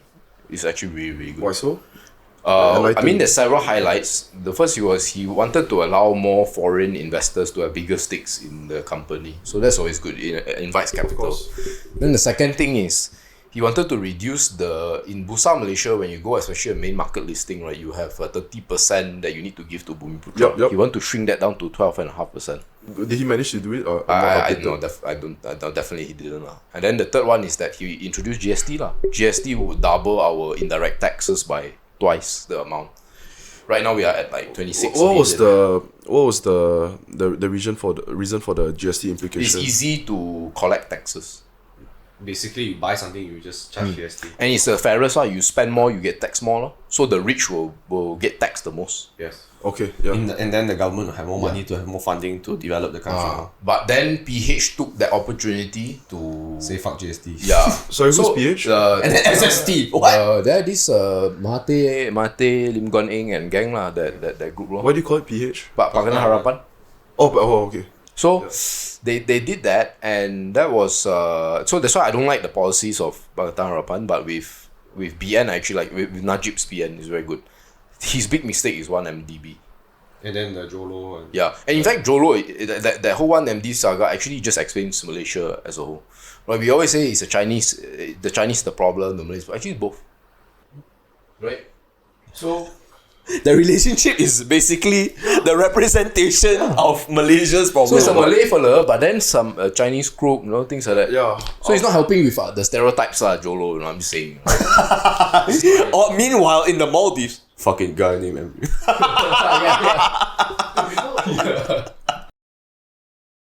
Offshore. Remember you were asking Tun M like what's the final advice which is very could be maybe generic sounding, which is take it seriously, every vote counts. That's his main message. Yeah. Every vote counts. So I'm gonna try and relate this to how, let's say I was driving in Australia, right? For example, when you drive in Australia, you kind of, as a Malaysian you know immediately that it took me about 20 to 30 minutes to drive exactly like an Australian. Before that, I was getting honked. I would say in that 20-30 minutes, maybe 5 to 10 times already getting honked. Yeah. So I was driving like that for 2 years. I could, what do you call that? Adapt. When I came back here, I started to feel like, what the fuck? All Malaysians drive like assholes. And 20-30 minutes later, I'm that asshole. I mean, yeah. Another thing, oh shit, don't know what I should be saying. I never littered when I was in Australia. But you litter now. Yes. And I feel like I'm also a contributor. But why is the reason I fucking litter? Because there's no parking penalty. That's why I said like referring to what happened to Najib, that's a very important and necessary step, because it shows, it's a good example to all the people just in that in The law is indiscriminate of your success, is what you're trying to say, right? It's a good thing, lah. Yeah. I think honestly he would have went to jail earlier if it weren't for COVID, lah, to be honest. It's just 2022, people are getting their shit together, lah. I think a lot of times, this is just my personal opinion, lah, okay? So I know MJ is quite religious in that sense. I don't know whether you are. But like, if you're a good person, you're a good person irregardless of what you believe in, lah. Yeah. Okay? I don't need the gun to be pointed at my head to be a good person. I would like to think I'm a good person. I make comments that I sometimes feel as if like maybe I regret that, but I am open to just apologizing. What do you mean you make comments that you regret? I doubt you would. Do you do hate No, comments? when I was younger, I used to think, why the fuck should people listen to rap music? It doesn't even make any sense. Like, because of the vulgarity, but explicitness. it comes with age, right? Maturity comes with age, right? And then I realized actually it's just different people's taste law. But the time I was like, 18, 17 years old, I'm like, cannot accept. So, art, music has always been expression. Yeah, And, I know it depends on their background. Yeah, so to get back to my point, I'm trying to say that like I may have made comments and all that I regret. I may have done things that I also regret. But I think if you're a good person, you're a good person, regardless, right? You don't need a religion. It's just that. But then it's you defining yourself as a good person. I know. But I only can hope that everybody aims to be a good person, irregardless of their religion or whether a gun is pointed or whether they are subjected to a fine, like in Singapore if you chew gun, etc. right? Most people don't know. I mean, if someone were to call someone else a narcissist or a bad person, that person has no idea. They have never. Most people wouldn't realize that they're evil or bad or. But I mean, over time you have to pick up on social cues. You have to kind of understand that. I guess so. Yeah, but I think my point here is I think a lot of times, perhaps what divides the overall Malaysia is also the usage of certain narratives in order to split. So if you look at like how they use religion to split Terengganu, Kelantan with PAS, or if you look at how they would use language as like a Ketuana Melayu and then you Cina Babi, that type of thing. There's so many things they use to divide, right? But then people forget that actually you can just be a good person and then you just aim for the overarching good. If you just disregard all that facts and then you just think, hey, actually we are living in this country. Unfortunately, if I cross the border to Thailand, I need to use a passport. That means, right, within this area, right, I need to abide by these rules. So if I live within this area, shouldn't I just be responsible to making this area better? If everybody just work together, like unfortunately, I don't think people process that calculation. Yeah, I think like people naturally always want to say that the issue is the outside. Yeah, it's like not me. I'm not the problem. Oh, it's just It's easier to blame someone else than Yeah, yourself. it's always easier. yeah. I remember when I was younger, you know, when you buy a Good Day milk, the carton, I used to open the carton, alright? Then you know there's a plug you pull out to maintain the freshness of the milk. You have to hook your finger and then you pull out the plug. Okay, yeah. I used to throw it out the window. Okay? I was like 7 so plug and throw out the window. One day my dad saw me. I was, what the shit are you doing? Then it's so small only lah. Oh, okay. You're trying to It's say such a that small piece of plastic. you're littering. He's like, so you're telling me you don't care lah, right? He's like, yeah, why should I care? Everybody throws also. So then he says, if let's say let's say you continue doing this until you're like, Let's talk about Malaysians being late. yeah, you know, whatever lah. Because I'm going back to your culture question, right? Yeah. So if you learn from each other and then you continue this action and then some other kid sees you throw it through the window and then he does it, don't you think it will amount to a mountain of these fucking plugs? Of course. So like, you should try to be a good person, John. I The law won't catch you. The police won't catch you. But you just be a good person because you're a good I person. don't want to throw my mama under the bus, but I never forget when I saw my mom litter when I was young. And then of course, that definitely. But I think it's getting better. To be honest, I really think education has shaped it. Like if you look at Western cultures, so they're like, hey, no plastic straw. Time to use this shitty pasta straw. You know? The paper straw. Yeah. So I think like maybe it just took a bit long for it to reach this point, but it's getting there lah. I mean, To your point about fines, I think that it all depends on the severity lah. Because laws are just there to Guide it. to set the boundaries only. Like it cannot change you. Is to say that like we're not here to change you. Of course, if you change as a result of the law, fantastic. But it's your actions, right, can be so devastating that we must take action. We must use force to limit the consequences of your actions. So, like in Singapore, back in the day, right, a lot of Singaporeans don't know. A lot of their ancestors, right, took dumps and pisses in the elevator. What? China. Shit. So Lee Kuan Yew say, okay, if you are like that, right, like I think you get like a massive fine, go to jail or something like that. you go to jail for shitting in the lift. Yeah, and it stopped her. They stop lah, yeah. Yeah. Because it tackles the Chinese people weakness, their bank account. Yeah. I mean, dude, let's say if you fucking litter and then you get fined straight 500. Yeah. Who wants to go litter already? Bro, that's why they got the yellow box when you smoke. But you see, right, why Singapore can do this and why they can use fines as a mode of social change, social behavioral Discipline, change, yeah. is because it's a small country. So, Easier to- you got a good leader, okay? Don't get me wrong. You got a good leader who wants to get things done. But it's also a small country to manage. Because, right, for law to make sense, right, you need a lot of resources to enforce it. To put in the law and what should be, not what's in the constitution is one thing. That's the intellectual side of the legality. Then the actual practical side of the legality, the police and all that, these guys need to be paid well. And so we can attract people to be inside the force. Quality people. To enforce all these laws. Yeah. So it's easier because it's small. But you know, it's funny as well because I want to bring this up. You know, in Japan, like people have this like great idea that wow, actually Japan also they all follow laws or that. Actually, the moment you leave Tokyo, they all also like trash, man. They all just throw everywhere. Smoke cigarettes, smoke, flick. You know, yell all over the place, drink, get drunk. Osaka is like that, bro. It's like, yeah, man. But you also see less and less of like shitting in public and all. It's less common in China already nowadays. I don't know about that. Jen used to go to China quite a bit before COVID lah. Because she used It's not too long ago. Yeah, she used to go in 2019, 2018. Which places and what did she say about? Bro, I can't even remember, but like Guangzhou and shit lah, Yeah. Chengdu. I don't know. Yeah. So she go there and then she's like in the hotel, you hear people In the corridors everywhere. yeah, it's just, bro. I think it's because it's China. They can limit what goes out. So you like, wow, actually China quite Oh, nice, oh, very like clean, oh. But they show you the nice and clean stuff, ma. Why they want to show the shitting or what? But that's why the US is brilliant. They're not shy. They just show only. Yeah, San Fran, right? Yeah, San Francisco will shit all over the place, man. New York also, bro. People in New York die on the street. Have you seen death on the street? You see every winter is like -10. People in the subway are dead, bro. They freeze to death. They freeze to death. They collect Homeless, bodies you're and talking shit. about homeless. Yeah, but they're not afraid to show it. It's just China is like, hey, we are very good, you know. We are perfect, you know. But then meanwhile, if you really look, people are like committing suicide during lockdown and shit. Have you seen that old man who's like yelling at his dead wife because he's like so sad? His wife jumped down the building, he's just looking at his wife's body, he's just like yelling and crying. They're like, bro, it's fucked up. And you seen those like, you watch Black Mirror? Never. Only Bandersnatch. Bro, we gotta watch. It's fucking good. So there's this like drone dog thing. Bro, China got you though. This is the drone dog. It's like Then it's like keep calm, stay indoors. Oh, it's a Reduce the robot. numbers. It's a China robot. number one. China number one, bro. 中国人, bro, it's mad, you know. Wait, why do they use these like robot dogs for? Because they don't want people. They don't want people as like outdoors, man. So they just have these robots policing everywhere, giving announcements while people are committing suicide. Do you think it's effective?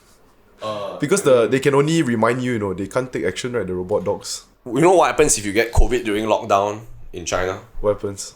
I saw this, so I don't know, I saw this on Instagram, so I don't know whether it's true, but he had videos to prove his arguments lah. So one is if you have COVID, you immediately go to a camp. Not so bad, right? Yeah. But if you have COVID and your kid doesn't have COVID, you and your kid go to the camp. Different camps. Yeah. You cannot look after your kid. Your kid is just with other kids, which is basically you're prone to COVID lah, right? Oh, And the yep, kids yep. prone to- Number two, if you have pets, they immediately kill your pets. You have a dog, they whack your dog to death. If you have a cat, they put the cat in the bag and they just fling the bag around and kill the cat. Why do you have to do it like that? I have no idea. They want fast lah, I guess. China cheap lah. Cheap Like, lah. It's the what, China like, what are way. they gonna do with the dog? Provide it a shelter, you know, they can't be bothered to They do kill that. it and then they burn it lah. I mean, they eat the dog also lah, so They only eat it's easier. actually they only eat one type of dog. So fun fact lah. Yeah, what was Yeah, the one then- type? The Malaysian brown type though. Wow. No lah. Premium. Skin very premium. You know, you see the dogs in China. They actually can look similar to like a retriever, a Labrador, because their fur is so thick. You look, I compared to the thought Malaysian. about Mastiff, is it? Tibetan Mastiff. No. I'm saying they're Paria dogs. Oh, the is Paria it? dogs, they look furry. I've seen they look similar to a retriever. Oh They shit. eat Yeah. the Mastiff. No, like a golden retriever, Yeah. Labrador. Yeah, They eat those But I they don't look think similar to that.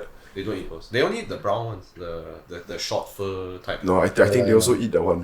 No, bro, this in cages one is the same. No type. quite long one. And so to go back to the original, the third one is I think each household only gets food enough for 2 people. So if you have a family of 4, that's it lah. You better ration it out lah.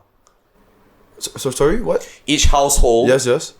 receives food for only 2 packs. So if you have a family of 4, you can. You're talking about if you are contained lah after you get COVID.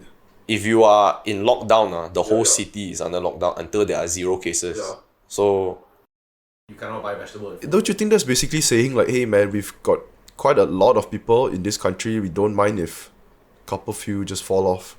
yeah, I mean, that's I this honestly is what it think- seems like, right? I think China's resource is actually just human beings. That's their resource. Like disposable human beings. It's like to them it's like plastic bags. Yeah.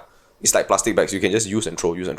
That is how human beings. That's why they have mass labor and cheap labor lah. So to them it's like fuck it lah. As long as COVID is 0. They are like blanket, blanket the shit. And now also like until today, fuck. I think it's Hainan lah. Is it Hainan? They are under lockdown now. You know, right? I eat like so context. I do events, right? Yep. So my mom and my team were like, the client wants to do like a trip to Hainan. So can we contact the hotel? So we email the hotel. Hotel is like, sorry, we're under lockdown. No quotes can be given. I'm like, what the fuck? You can't even give me a quote. He just said, no, sorry, we're not working. I mean, let's work. Well, to us Malaysians, we're like, fuck lah. Our client wants to go Hainan. How? We cannot tell them is They can't go anyways. Bro, I mean for now. So we are asking for a quote for the future, ma. It's not like going tomorrow. But they said No because website. huh? No website. I can show you the no, bro. It's a hotel, so they cannot give the. You have to inquire for a quote. I can show you the email later. Quite funny. They apologize. Sorry, can I give you a quote? I'm like, what the fuck? Yeah, that's the. So a lot of my expat friends who moved there because they're like, wow, actually Beijing is quite like forward thinking. You're talking about Malaysians that moved there. No, even whites, Malaysians as well. I know a couple of people from Ipoh who live in China right now, and they were like, This is rubbish, man. Oh, they say China has the most amount of Muslims compared to anywhere. Most in the world. what, sorry? Amount of Muslims. I don't know about that lah. that correct? No, but most of my friends are Chinese lah, and whites. Impossible lah. More than Pakistan cannot be. But Or more than Indonesia cannot be. you know it's damn fucked up. You know the condo and the apartment, right, for those expats, right, are facing nice views, right? It's like mountain and all that shit. Right? Why only City. for the aspects? Because the locals, right, are facing other locals one. So when you see the suicides, right, only the locals can record the locals commit suicide one. So they purposely put the expats in Nice places. Why is like So that they don't propaganda? No, because they have what do you call it, VPNs and shit, so they can post so obviously they want to hide that shit, right? So under lockdown they're like, oh sorry, under lockdown, but you just chill in your home's cave. Then the other locals all like and shit like that. things are not that bad in China anymore. Oh, we don't know. You don't know, bro. Right. That's what they want you to think lah. Yeah, right?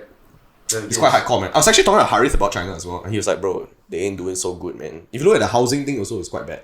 If you look at the housing thing, No, tell me about it. ooh, you know the housing. I think you know lah. Yeah, I have to know my job. Maybe you can correct me lah, but I'll try to simplify it lah. Basically, every time they want to build a huge condo, right? Chinese people from China, right? They take it to the next level, bro. You know how Malaysians buy for investment? Like I buy a condo, like Yiheng, right? Buy a condo, buy a unit, bro. People buy floors there, bro. Yeah. They buy blocks there, you know. Okay. So if you buy a block and their mortgage system doesn't work upon receiving keys. Like Malaysia, you receive key, then you start paying mortgage. Over there, the moment purchase, you start paying mortgage. So right, they're paying, and then it's left abandoned one, you know. They don't complete the building one, you know. You know why? Because they take your mortgage money, they reinvest in a new building, they create a new building, and then start selling. Like, fuck you. Then lah. they just ignore the old building. So a lot of people in China are like, what the fuck? Why should I pay my mortgage to you? You're not even completing my project. So Yeah. they stop paying. So when they stop paying, right, it's a domino effect, you know. And if you look at the GDP of China, right, I think if I'm not mistaken, it's like 30% of the GDP is property. So a lot of these big companies start to just do this same process, do. You're talking about developers, Yeah. And then the locals are like, they're fucking over the people. I'm not gonna fucking pay my mortgage lah, right? My house is not completed, so it's kind of like it's a big house of cards is waiting to fall lah. If you look at it, and this is what China doesn't want you to know. They don't want to tell you all this shit lah. So I don't think they're in the best position right now, but neither are they in the worst lah. They're not Sri Lanka lah, but They're far from the worst position. they're far from the worst. But 30% of your GDP in property, and you know this is a severe issue. I mean, obviously the government will bail them out lah. It's just whether they do that lah, then it's a cascading thing. Dude, remember I sent you the soft white Underbelly channel. This MJ's been trying to tell me, dude. Dude, it's pretty hardcore. Dude, it's that one's super interesting to me, man, because you watch 5 to 10 videos and you immediately already know 5 to 10 is a lot of videos because it's quite long on the interviews, long, but then quite long. you immediately know already because the guy brings it out at the start. This dude who he's not earning anything from his channel. Everything that he earns is basically putting it into trying to do Source source more interviews. Got to pay those people. So what happens is he interviews people in Skid Row. Skid Row is somewhere in LA. It's in LA. Where a couple of streets are just filled with homeless people. A lot of them drug addicts, come from very unfortunate backgrounds. And you would know immediately that these people, right, the one common denominator is their childhood is horrible. Not all lah, but some a good chunk of it lah. A lot of them You watch if you actually watch all his videos, it's all it's all, man, literally all, dude. So there's this kid, there's this lady, a sex offender lah, which is she had sex with a underage boy, right? So how that happened was because when she was also younger, 5 to 6 years old, She was molested. yeah, molested by her father, right? And she assumed that because her father told her that, you need to show love to your dad, so she associated sex with love, people to love her. Throughout her teens, 12, 13, also she was very promiscuous, because she assumed that it's love affiliated. So after that, she had a kid. The kid is I think about 8 years old, and some dude convinced her to make a video of them having sex. 8-year-old kid lah. Yeah, a webcam. So she also did that with that kid. Yeah, what are you thinking? Don't you just trying to imagine it? Yeah, man. I'm like 8-year-old kid. Don't, man. Damn. Don't imagine it. So sure enough, that kid also, after that incident, right, that kid also, a few years later, when the kid was 13, the kid also molested another kid that was 5-6 years old. So it's kind of like Cycle. it's a cycle, but why do you think they repeat? It's kind of like, would you say it's like therapeutic for them to, because they're trying to make sense of what happened when they're young, when they cannot make sense. So if they do the same thing to the next person, it's like subconsciously they're trying to find a therapeutic reason to make sense of what had happened. It needs to justify what happened to them in the past. Yeah, Also. but of course it was all wrong lah. Yeah, You know, 100%. everything's all fucked. But people smoke. What? People smoke. What do you mean? Doesn't make sense, but people smoke. Yeah, It's yeah. to justify, it's like stress, but does it really? I don't know. I mean, I also smoke lah. It's just doesn't make sense. I don't know. I smoke lah, right? The creator, right, Mark Laita, he the guy who owns the channel and the guys that's just doing all this shit, right, he's a super driven dude lah. That's all his focus is right now lah. Did he ever say why it's called that? Soft white? Yeah, he did. So soft white, fuck, I actually can't remember. Soft white underbelly he's trying to say is usually the most vulnerable spot of any animal, right? They're soft white underbelly.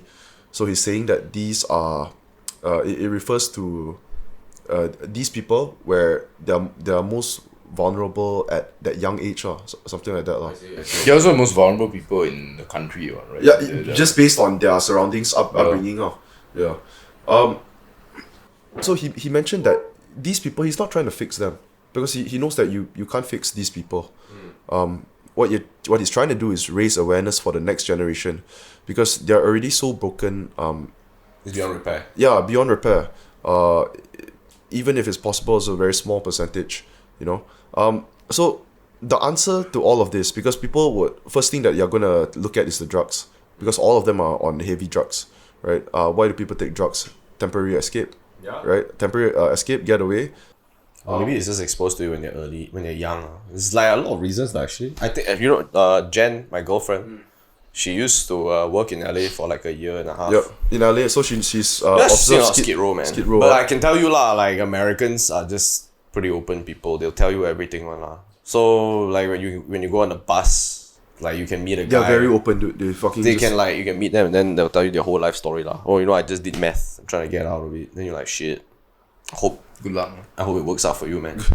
So yeah, then where you going? I'm like, get groceries. It's like So casual, bro. So what's the answer or the solution? Bro, I think in the US, honestly speaking, is the healthcare lah. Like if you look at the healthcare system and the education system, the two are the ones that kill the system. When you get injured or when you, I don't know, like you fall down, you break your leg or some fuck like Is that. it lah. do you watch the Michael Moore? Yeah, Sicko lah. right? Yeah, an ambulance ride is really like 2.5k USD. So if you don't have insurance, you're fucked, right? Yeah. Number two, I think you are exposed to like such a heavy amount of student loans the moment you graduate. So it's number two. You are just primed for like failure lah, honestly speaking. So it's not to say I understand. I have a solution for this either. I'm not the course. smartest guy in the world. I only like witness it because all I see are kids that are like 17, 18 who move out. And I'm like, why would you move out? And they are like, why wouldn't you move out? I'm like, because I can live rent free. With my mom and my dad. Yeah. So why the fuck would I move out, right? But they don't have the culture of savings for generational wealth. The whole Chinese thing, actually, Yeah. kids are just primed to.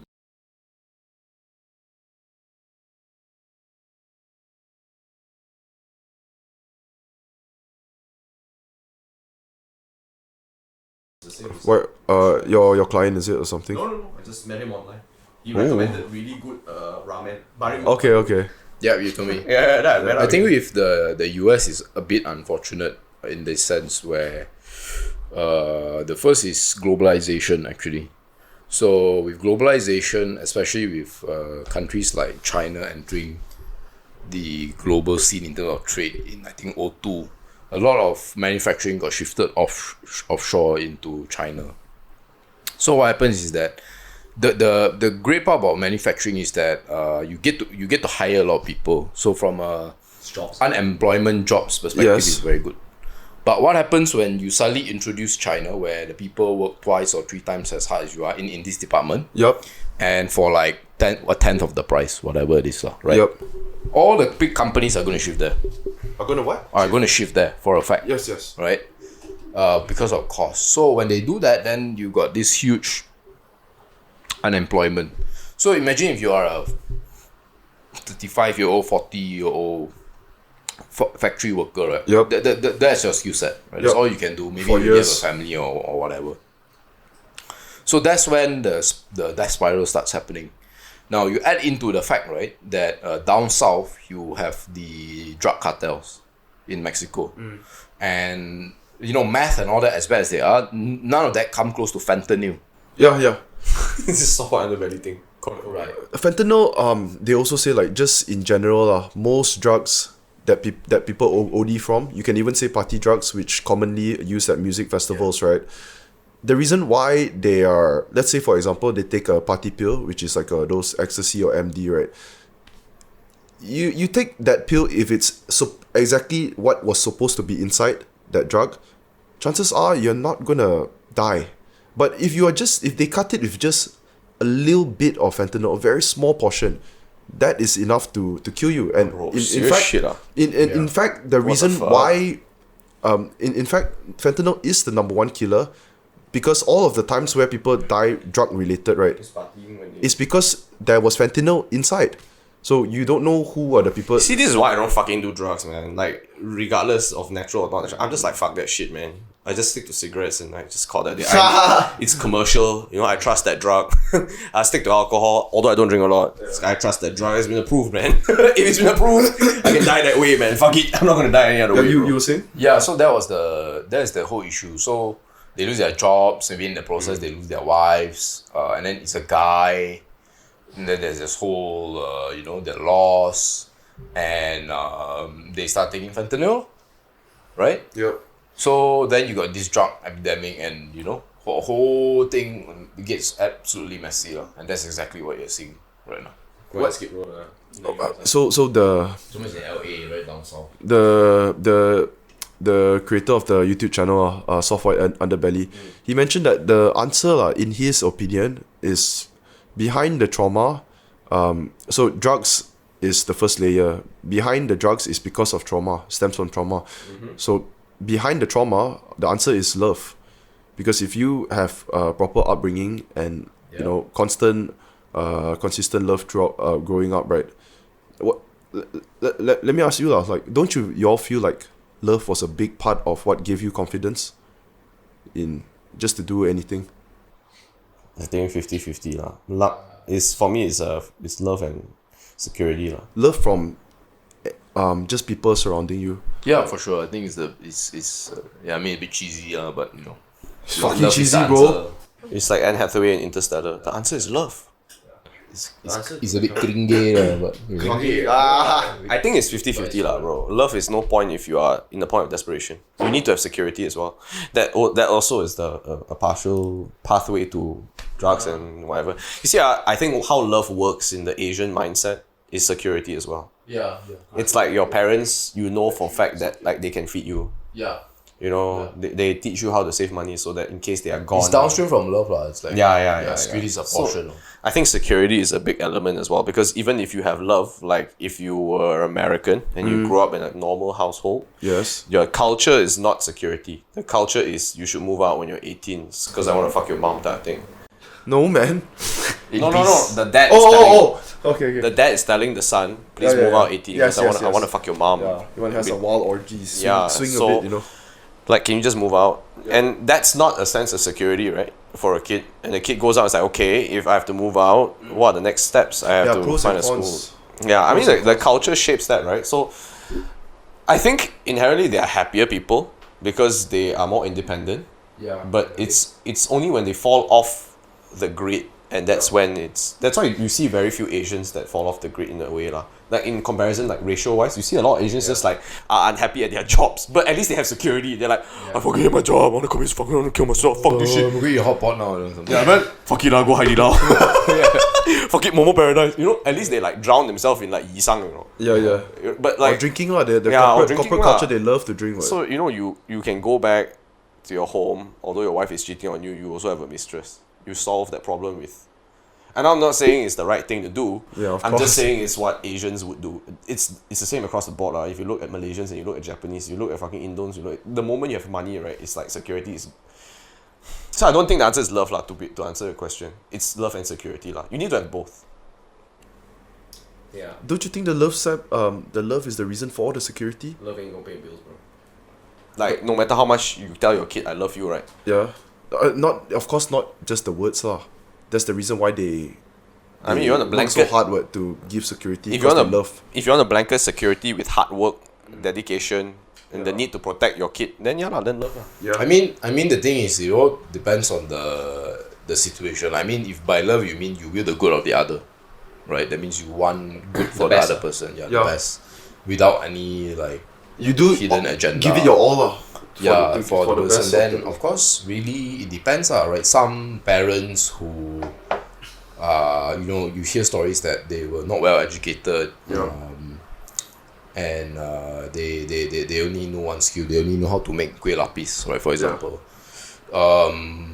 they most probably cannot provide all the sorts of security that they can to best education or that. Sure. But that doesn't mean that that what they are doing is like not good enough for anything. They're doing Yeah. their best. They're doing their best. It's So in sufficient, those yeah. cases, I think that is already It's a form amazing of already. security, bro. It's a form of security, So nonetheless. and in fact, love in its of itself is a form of security. Like if I cannot provide economic security to let's say my kids, but if they know that I'll be there to always help them. Let's say they need a ride or whatever. That is a form, not every form. In fact, in many cases, even if you are rich parents, right, Yep. that doesn't mean you're gonna get all the other forms of security. You might get a rich parent who is like incredibly demanding, right, and who wants things certain done, and he wants you to do this certain thing. And you disregard the love, then also Yeah, say shit. and it messes up with your personality or whatever, right?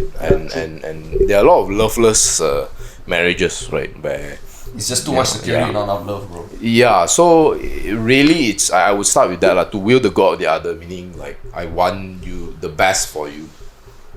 And I think like growing up, because we hear that a lot. I don't know if like your parents have said that, like like maybe they are suggesting, maybe they're being like worried about you or whatever. Then obviously then you're like, why overreacting or whatever, and then Yep. then someone will say, no, they're just worried about you, things like that, right? Yeah. So obviously, I think when you're younger, you think like, wow, it's irritating. But I think growing a bit older, you have to recognize that. Of course, you need to verify this, but a lot of times parents also have their limitations, right? Yeah. Of the kind of solutions they can give. They will just defer to what they understand, and things like that. So learning to make a decision is very difficult, but I think it helps. It helps everybody, because now, even though they suggest something that obviously it's like incredibly silly, like it doesn't make sense, right? Yeah. But then you're like, you know what? It's coming from a good place. Then I'll say, yeah, okay, I'll think about it, and then you just move on. Rather than no, you're wrong, and things like that. Then when you say they're wrong on that, in your head you're attacking their point. Yeah. Instead of No, sorry. In your head, you are attacking their point, but in their head is you are attacking their intentions. Yep. Yeah. Like basically you're saying sometimes you just agree with it even though you don't agree with it, lah. Yeah. Like, what did Robert Downey Jr. say? Like, he said just smile, nod, and just do whatever you wanted anyway. Is that what he said? Yeah, smile, nod. No, Robert Downey Jr. I know, these are I think it might be Iron Man or Hey, something like that. dude, I really need pee again. Yeah, it's okay, man. You, MJ, are you sure you don't want pee? No, Is this a competition? no, I peed before Okay, I. I also peed before. You, John? No, I peed with it. It's okay. Well, I still don't think love's the answer. It's quite ridiculous. What? Sorry? Love is not the answer. Fuck that, it's not. I think it's the beginning. I think it's the foundation. It but needs to come hand in It hand. needs to start there, right? You just imagine, right? If you had parents that tell you, I love you, I love you, I love you, I'll take care of you, take care of you, then it's not reflected in like what they can. Example, let's say your parents tell you, I care about you and I want to take care of you and whatever, and then over time, right, the decisions they make just do not reflect that. Like example is like, say I want the best for you, so I'm gonna send you to a good school. Example and then they send you to a really shitty school, you get bullied, and then you're not even getting appropriate education. So as a kid you probably correlate this to, You know, my parents actually, maybe they love me. Then when you go back home, actually they go and buy a fucking 50k Rolex. Yeah, then you quite question the intentions. Yeah, so then it's like really love? It's not lah. Then it's not really, because like a lot of people send their kids to prestigious schools, not really for the kids, it's for them. Yeah. So Chinese New Year they can go back Yeah. and say, hey, my son, go gardens. So in that case, it's superficial. Yeah. Because if again, it really depends on how you want to define it. If you define as to will the good of the other, right, then he wouldn't do this. He will always ask you like what is the feedback and things like that. Assuming that he's a functioning, High functioning. not just functioning human. Just being. functioning. Yeah. I mean, if he's like, if your parents are like retarded, by that I mean like actually retarded, not the way we Like use Down the syndrome. retarded. Yeah, then obviously too bad lah. No, just calling our parents retarded. I don't know lah. Does he always say that? Does he always say the what? I can't No, not always, but he said it before. Just smile, nod, and just do what. No, I mean the soft underbelly. Does he say the answer is always? I watched the interview he did with this on this podcast Dude, after I got into it, right, I just really thought, wow, I need to hear this guy's thoughts, man, because he's those people that he interviews, right, he has to pay them, because if you are already in that unfortunate situation where you're kind of a victim to the drug, right, you're not gonna just do an interview for nothing. So he offers them money, and he mentions that, let's say he would do 10 interviews a day, you know. That's quite fucking a lot. And the interviews go from... They could 40 minutes, right? Yeah. Sometimes it's 12, you know, but He does it, man. It's great. he's a fucking driven dude. So he's already made his money doing graphic photography for big brands. I forgot which brands are. Those like Sony or whatever. Big brands already. So after that, he's shifted into doing into another venture where it's something that he's also very heavily invested in. Something that he's very passionate about. And basically trying to make a change or help in some way. So all he does, he just reinvests all of because his channel on YouTube is quite big, 3 million, you know, subscribers. Everything that he would earn from that is just straight into to fund the next interview or whatever. The most interesting one, the most viral one he's had was with the family of inbreds. Yeah, that's crazy. So it's called the Whitakers family. That's crazy. I still don't know. But you know the gist of it, right? Not just of it lah. Imagine like Someone who communicates through barking. Whoo! I saw cleft lips and shit lah. Yeah, that's But I didn't really watch it. that guy, like because he's through incest, right? Yeah. Generations Can of it. only bark. Wow, damn. Really, yeah. And here I am watching Game of Thrones, the House of Dragons. Oh, them inbreeding! Wow, inbreeding! Oh, the inbred children can raise dragons and seal dragons, but in the real world, it's like no, they bark. Bro, but one of the ironic things was, so his most popular viral video was his documentation of the inbred family, right? The Whitakers. This family live in a small rural countryside in somewhere in America, and when you see the life that they live, right, very simple. Of course, they're also family oriented. You know, I guess you have to be, right, if your whole generation is A bit too close for family oriented. making love with your siblings. Keeping in the family. So, what was ironic is you notice immediately that those people are much happier than all the people at Skid Row. Yeah, you can see that. You can see it. You know, they seem like they're retarded, like they're on heavy drugs or fucked by the drugs, but they're not. They're just born that way. You know, so to other people they think that it's a horrible, horrific life. To them, that is life. It's normal life. I think the same can be said everywhere lah. It's what your perception is. Actually, everybody's happiness and downs are it's almost the same. Like if you look at the fucking wealthy, right, their problems are problems, their happinesses are happinesses. They have very fucked up problems. This is different tiers of happiness. Speaking to a friend yesterday about this, I mean, if really like material wealth is linked to happiness, right? By right lah, Singaporeans should be damn happy lah. Yeah, but Should it's be the the most- happiest in the world. Do you ever? Is there like a ranking of happiest Go. country? How do they even Happiness index. define that? They have a way lah, but I know the top one is Bhutan. Bhutan? Where's Bhutan? It's like somewhere in Nepal. It's in the Himalayas there. Okay. Oh, one of those small population villages like that. That's what you expect. The simplest people are often the also happiest. I mean, they're not Japanese people who want to commit suicide in front of the fucking train. Yeah. When their country is developed as fuck. I don't know lah. Japan looks like a nice. Looks nice from the outside. A lot of Asian countries are. That's true. That's the thing, right? There's no transparency in Asian culture. It's like they want to portray. It's like, you know, Chinese New Year. Are they gonna talk shit about you? No ma, they want to show off ma. It's always the Asian thing. It's like when you go to Western culture, right? Then you see all this fucked up shit. See all the like, wow, you know, the rape what school should think.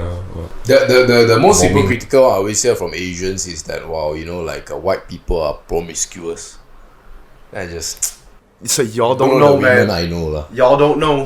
Yeah. You don't know, man. No, but don't. You don't know your daughter, you know. Yeah, you don't know, dude. But also, don't you think that they were more promiscuous? It's just that it takes time for us to catch up. Okay, let me put it this way lah. Okay, Yeah, put it this way. you know Chinese emperors, right? Oh shit. Okay, let's go there. It's always about that shit. Yeah, because that's our ancestry, right? Yeah. Yeah, like you look at the number of concubines that they have. What is concubines? Yeah, the women. Side chicks. Yeah. Concubines is called side. I mean, it's literally side. It's just basically they got fucking like hundreds of Mistress. women. They are not the empress, Yeah. but they are sleeping with. Mistress. The king. No, mistress, you're hiding usually. Yeah, but this one is out in the open. No, bro. it's out in open. I have like 100. In fact, my great grandparents had two or three families. Same. Same, very normal. Two families. So why are we looking at white people and saying like it's not promiscuous? Arguably, also Malays can marry four. That one even more. That one by law, you know. You know why? Because American Pie is a fucking series. Yeah, that that's exists. Okay, there's no Malaysian Pie. No, it's because Asians don't show this off. Exactly. You know, I was actually speaking to this girl back in college, right? I won't say who she is, but like she's a very innocent looking girl, very quiet, you know. And then I was telling her, "Wow, you changed boyfriend quite a lot, right?" And I'm damn close to her, so I said, "You changed quite a lot, right?" She's like, "Yeah lah." Then I'm like, "You don't seem like the type." She's like, "It's because if you seem like the type, that's when you stop getting the guys." 100%. Yeah. Ooh. Bro, it's so. And she's like, "It's better to look innocent than cute." And then, Dude, they know how to play their fucking cards, man. she's Like, like, guys are damn noob lah in that "Bro, sense. yeah." She told me that I shook her, bro. She's like this petite girl, like very cute type shit. It's like family girl, you know. So and that- stuff, you know. that Then girl- what, bro, she get banged like That girl that was telling you that, she doesn't want you to bang her. If not, she won't tell you. Oh, that. bro, I wasn't interested. Don't No, worry. I'm saying lah. She's quite Chinese at I'm so saying it's if not she- my thing. If she acted it, if she told you that, means 100% for sure she had no intention of. No, I was curious, right? Because like for me, I like long term relationships. I don't like that short thing lah. I also like her. A lot of people like her, but a lot of people are afraid of the what ifs, you know. I actually don't know why people are so afraid. Why don't you just commit? I think because you hear a lot of what's that? Why don't you just compromise? You hear too many stories, then you don't want to. You're not willing to risk it. There's of course a risk word. To being long term with a girl? No, scared of getting hurt. Oh, Interesting. But then for you yourself, it's hard for you to relate because how long you been with Jen? 6 years. And then while you're in that 6 years, you guys are already in the moment, what? Just embracing all of it. Bro, I think honestly, if you find a girl that likes what you like, that's really a bonus. And then if you can tolerate certain things and she can tolerate certain things from you, Fucking A game. do you think that if you go into a potential match with the mindset and you are explicit about the mindset of, you know, long term, right, that you will weed out the suitors? You're talking. If you say I'm like ride or die, you know, long term. Hey bro, you know a fun fact, right? Yeah, fun. Make it fun. I've always been dumped, you know. I never dumped a girl. Oh, nice. Wait, not nice. Sorry. I mean, it's okay with me because I've always shown 100% commitment to every relationship. You know? And to me, I just feel like it's a waste of time to find new girl. So Actually, I agree with that. it's so much dedication, so much like I have to, restart, and then it's so emotionally taxing for me, you know. If there is a girl like Jen who understands me, right, and she's like, just go do your podcast, I handle the housework. I'm like, fuck this girl. Okay, but you see that. And then I ganti her lah. If she's busy, she's like, yeah, sorry, I got a lot of work. I'm like, don't worry, I got you. She's a keeper. But you see, right, the reason why people find new girl is because probably something happened. The girl fucked someone else or fucked 10 other people. Then only you have to want to find someone else. Actually, right? If you not, know, why would you? I can argue, right, that person, technically, maybe it's just me, right? You just haven't found the right girl. But you know, it's complicated, man. Oh, bro, of course it's complicated. Haven't you seen relationships where you think that fuck the guy gives everything or the girl gives everything to the guy, and suddenly, you know, on the side you know for a fact that he's just fucking someone else. It happens everywhere. But honestly, I think if you should always just remember what you want to do, lah. If you sorry. The one, see the charger. Oh, the camera's at 10%. Oh shit. Yeah, it's okay. We can wrap up soon, but you just charge first. Today I just had lunch with a girl. People are thinking, what the fuck? You are publicly known, you know, in love with Jen, so 100% dedication is to Jen, man. yeah. It's just, You can go out with as many girls, dude. All good. Oh, I saw you posted on your story. I saw that one. That girl. Is it that girl? yeah, I just went out lunch with her today. Yeah. It's Some other couples, you know, maybe not so tight or stable. It's They might so not weird. be okay It's with it. so weird. I feel like I don't know why how can you live a life like that? Like, Where you don't can't even trust post her. that shit, right? Yeah, I'm like, holy shit, are you serious? You want to really be in a relationship like that? What if the person has already been fucked over? So how you to trust again? It's not. It's gotta learn. It's gotta learn. I'm like, I'm going out with my friend. You Yeah. better learn to deal with it. If I forever entertain you Yeah, know, yeah. and it's gonna be a big problem, man. No, but I agree with you. It's not the right. You're gonna have countless nights thinking that if I work or I do a podcast, I'm fucking another girl. Then Yeah, it's yeah. just No, but I agree with you that it's just not the healthiest way to live in a relationship, to have that fear and all. no, man. it's like It's not easy though. Why do that? Like, my god. But then again, it's a symptom of the typical Chinese girl. Typical Chinese girl. Okay, so tell me about the. Oh, the 2 one, Yeah, right? I just want to know, dude. Like, how did it come about? You know, your reactions. Oh, yeah. So at the MacBook, we listed down the names. I was laughing at the names because the names are like Michelle, Yo, and whatever. I'm just in no way. Huge names. Yeah. Then after that, when we got first time Sai Sadiq, I already thought like this is crazy. I was standing outside there. Then when his car came with his bodyguard, Oh, you got bodyguards. then me and Andrew and Poigi were like, But Sai Sadiq, he looks like such a chilled dude, man.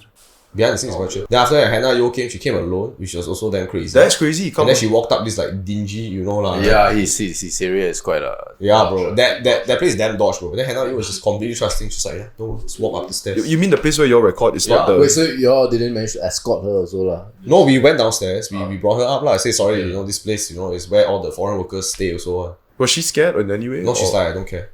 I think she's seen a lot. She's from a kampong, right, dude? Is it she grew up in a No, kampong? she's from OUG, bro. Okay, she grew up in OUG, Kampong lah. Fuck you.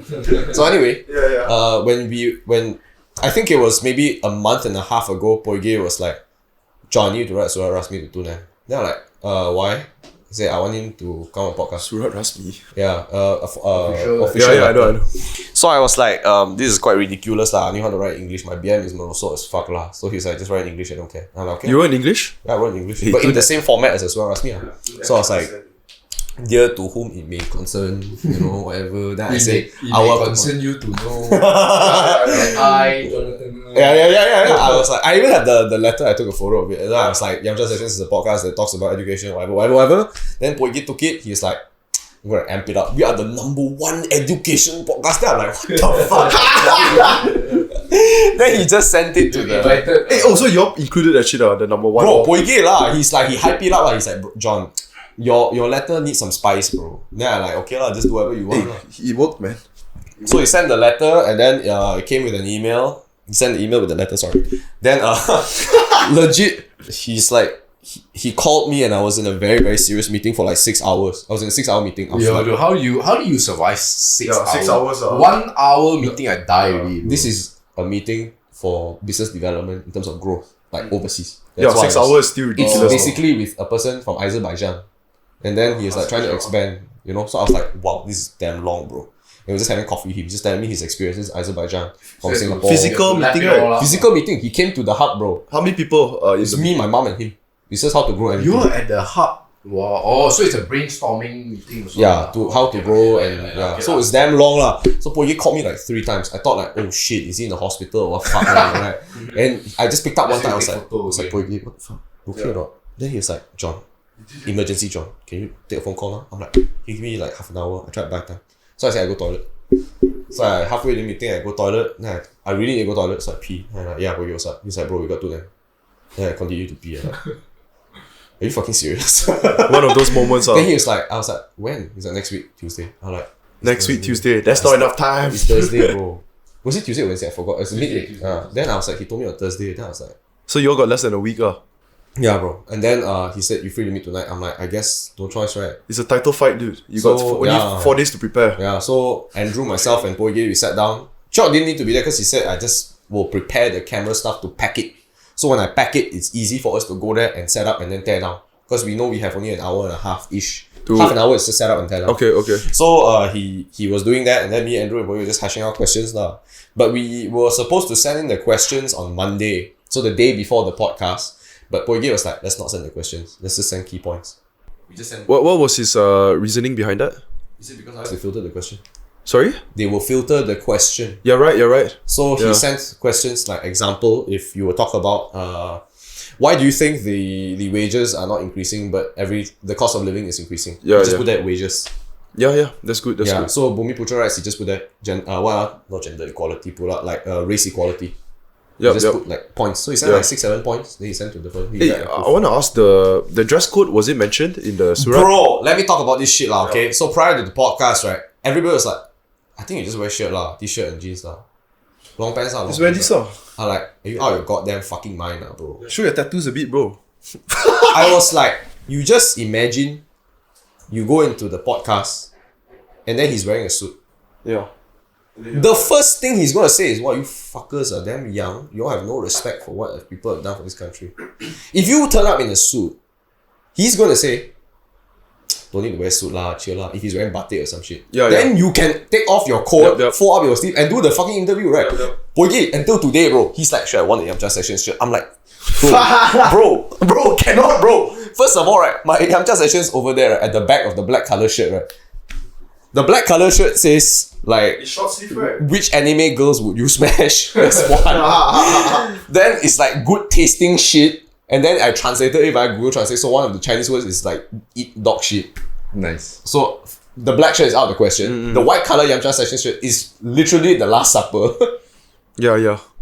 We're not wearing a shirt lah. Yeah. We're just gonna wear a suit. Last Supper. So I like told them guys we're just gonna wear. If you're not gonna wear a suit, I'm gonna wear a suit. So I don't care. Are you on the Last Supper picture? No, I'm not. He Because was in I'm 2020 in my podcast. Only the 2021. 2021. Who was there? Only the people in 2021. Syed? No, he didn't want to be on the shirt. We Okay, asked. Okay. Yeah, Hannah also. Yeah. So anyway, Hannah didn't want to. Hannah also. I'm not Christian, but okay, anyway.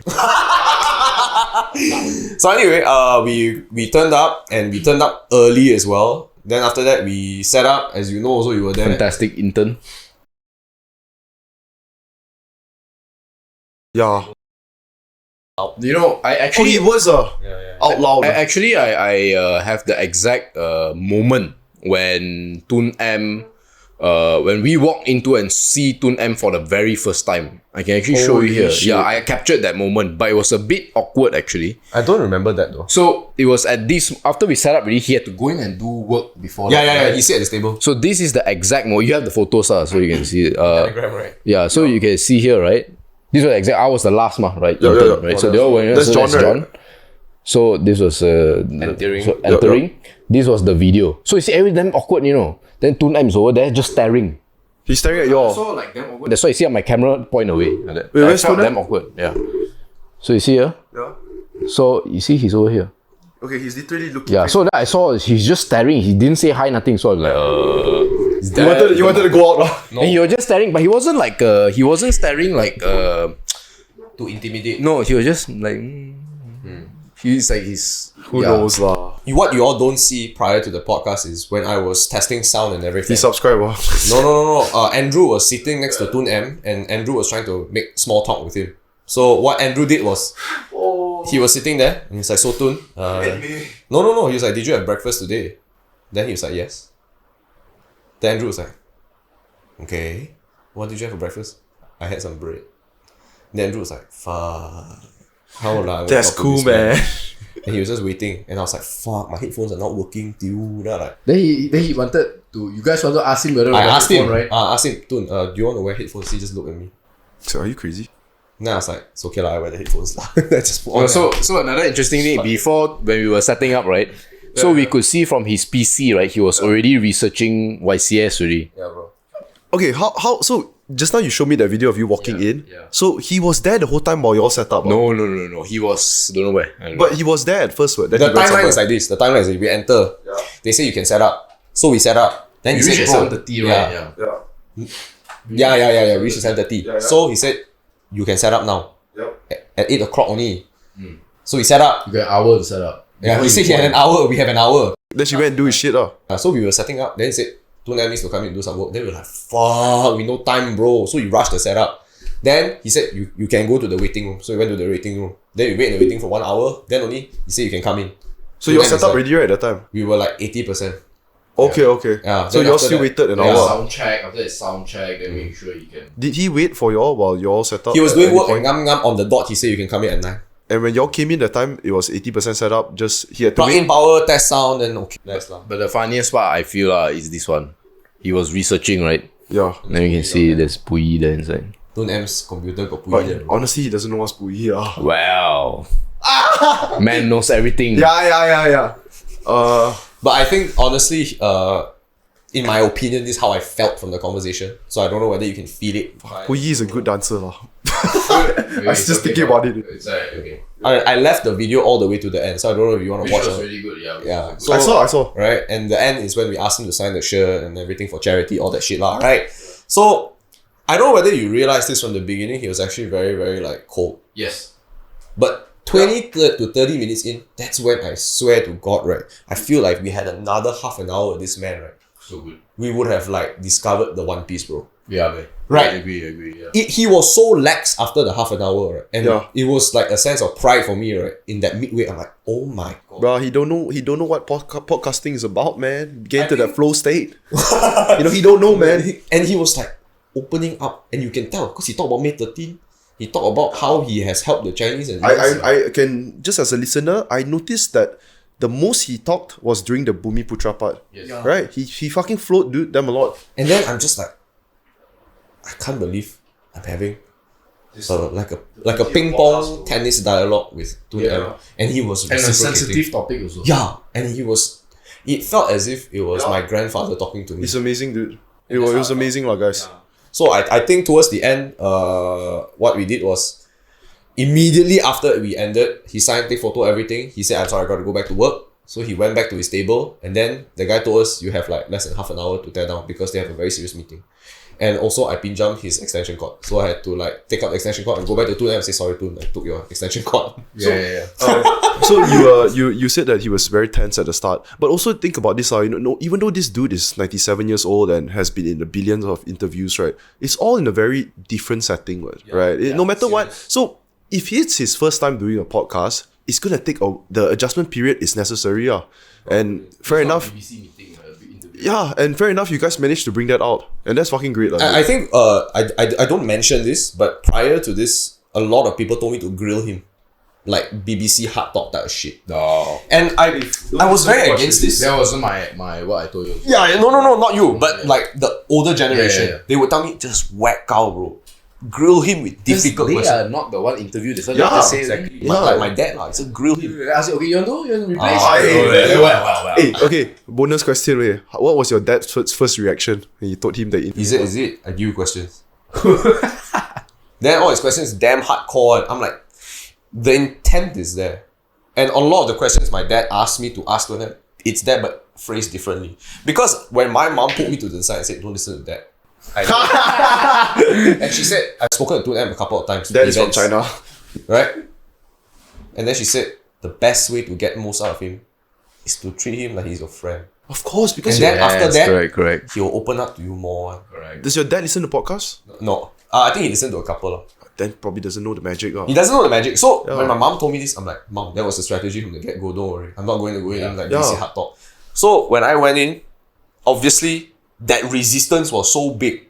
It was like a mountain, right? Because when he gives you short answers, especially like, how did you navigate being a father, whatever, he's like, there's nothing to navigate. I'm like, oh my God lah. He thinks This he's in a is fight. difficult, bro. Right. Because most of the time when he is doing, let's say, just a normal interview, it's kind of like he is in a fight where he has to Defense mode. he knows the media is trying to get shit out Yeah, of him. yeah, So of course yeah. he needs to already put up his walls and think what's the best answer and all. I actually can I wouldn't say I can confirm this, but if you rewatch the podcast with us and 2M, right? I remember the time when the switch was The flipped. inflection point. And you know when? It's actually when The big laugh. No. I don't know whether it was a big laugh. Actually, it was when Poige just completely ignored Toon M and started talking to me and Andrew, and I was just replying to Poige. And we just didn't even include him in the conversation. And we just pretended like this was a conversation where he's not there. We're just like, you know what, it's true, like, actually the leaders are whatever. And then he just chimes in. And that's when you know this guy wants to be part of the conversation. Yeah. The mamak now. Yeah, bro. And that's when it's just like, fuck, You this guys is big shit. leaguing me. He wants to be part of it. Yeah, and then I think that was a key part. When Poige just decided to ignore him and we don't ask him interview questions. And then I just felt it. I'm like, holy crap, his guy is opening up. It's true, right? Alpha move, yeah. After that, right, it's like, he wants to talk. Yeah. That was brilliant, I feel. But after that, it was just relief. I didn't sleep properly for 4 days. I just keep thinking, oh my god, what is he mean gonna after say? that? No, prior to that. Prior to 2, I cannot obviously. sleep. I fucking... But Andrew and Poige are like, chill out, bro. I can sleep. They're pretending, bro. For me, right, fucker, I was doing the interview, my question on my phone, I'm like, so right, 2M, what do you think? That, my hand was like, I can't even read properly, bro. Yeah. My hand was like shivering. Yeah. Dude, was fucking scared. the first line that Pogi said, right? I already heard the stutter. First line, I forgot what he said, lah. I'm quite nervous. But he started one of the words straight away. Yeah, he started already. Yeah, then I noticed you said something to make Toon M laugh. Like, I said, I forgot what you said. You something about education. I said you would know your dad best because your dad was an educator. Things like, yes. a I small, don't know my dad more. a small laugh. Then he said something. All of your laugh them out. And like, oh, he's He's opening up, lah. And honestly, right, at 97, this guy fucking sharp, bro. A lot of people think he's Cena, and I don't think you would assume he's 97 if you met him in real life. You would not think that. Of course You don't know not, what bro. he looks like, and if you alter his voice into a young man's voice, like, you wouldn't know it's nicer. He's damn sharp, bro. And he can maneuver through the wires and shit. He's fucking... He's quite tall also, bro. Surprising. Is he? He's quite tall. He's quite tall, bro. I mean, definitely he's probably gotten shorter because of Exactly. Yeah. Exactly. If he was full length, he would be, He's fucking tall, bro. Wait, but he's like, is he taller than you? Yeah. Okay, I didn't expect that. Bro, I just want to point out, right, that a lot of people, like, when they walk into a room, right, you command the attention of the room. This fucker, when he's in the room, right, it's almost as if it's still, bro. His haki is mad, dude. Yeah. Right, his haki is mad, right? You don't experience this. Even Pui has a bit of the haki. She got a bit, when she walks in, it's like, fuck, that's Pui, man. is beauty haki. Yeah, that's Robin. I'm not Robin Korak, that's the Hancock, huh? She danced on the table. It was the same, lah. But you feel that intent, that She commanded it. Like, no choice. We just had to watch her dance. And we're Side like, has oh, that shit. also. Actually, Hannah also has that. I think a lot of people, when they reach that point, right, when they enter a room, it's like, holy crap. It's the the aura. common one is Mike Tyson, lah. Mike Tyson Yeah, walks yeah, into yeah. a room. Tyson. He walks Mike into the Tyson room. is straight, like, just... Your face got tattoos, bro. You know this Don't bite dude. my ear, bro. It's a bad motherfucker, man. Yeah, I think, but overall, I thought it was a brilliant experience. Of course, dude. So, like, you know, regardless of what your biases are, you know, or what you think about Toon M, whether you agree with his policies or not, right? You have to. A part of you also has to question. At 97 years old, right? How much of it is him trying to say what he thinks is right for what he's been standing for, you know, all the people below him, and how many % of it is just him being transparent? Because what I gauged from the conversation, right, I thought he was very, especially after the 20 minutes, it seemed like everything he was saying was just straight up from the top of his mind. Bro, this guy has been the most consistent, like, PM, politician, people in power for the longest time. I thought one thing that was so frank and it's ridiculous that you even said it, right? Well, first of all, right, I just realized after that, you know what he said, right? There's certain things we do for the Chinese we cannot say in public. Yeah. One of them is ... First and foremost, right, you just said that in public. And he also said, you do it for the votes, lah. Yeah, he do it for a vote. So I know. That was fucking amazing. He straight away said, like, we need to be popular as politicians. I'm like, whoa, I didn't expect you to say that ever. He brought up bribery, corruption within the second question, something like that. Like, oh, And I thought the one part he says, when he started talking about Malays was that he says, you know, he literally called them. He said that Malays, you know, the concept that money is capital is lost on the Malays. They see it as a medium of exchange. If you read between the lines, what he's basically saying, right, is that essentially Malays can only spend money. They don't know how to use it as capital. A And big it's thing like for them. it's quite a slap on the face. you know. It is straight up, like transparent. It was exactly like that. But he's mentioned this many times in his book. Oh, okay. Yeah, which is like the Malay dilemma and everything as well, about how it's the genetic thing, etc. lah. But I think when he did mention all this, it's like it's very unfortunate lah. So if you go back, okay, so we have a TikTok, right? And Andrew asked the question, how would you justify The Bumiputera rights, to a non-Bumiputera? And if you look at all the comments, or at least 95% of the comments, we were on Reddit, by the way. Oh. That shit was on Reddit, bro. Yeah, that's how the traction came in. Bro. Yeah. Yeah.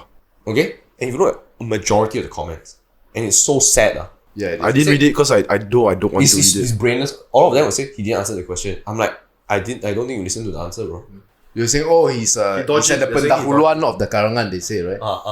I'm like, I don't think you understood the fucking question. I don't think you answered the fucking answer, bro. Yeah. Which is damn sad because it only showcases how unfortunate the education system is and the thought process that people put into their fucking listening. It's damn fucking sad. It's damn sad. You have people commenting because those people commenting, they already came in with a bias, with Yes, Yeah, they have a pre-existing commitment. yes, to some ideas. they already know what side they're on. They already know what Not willing to listen.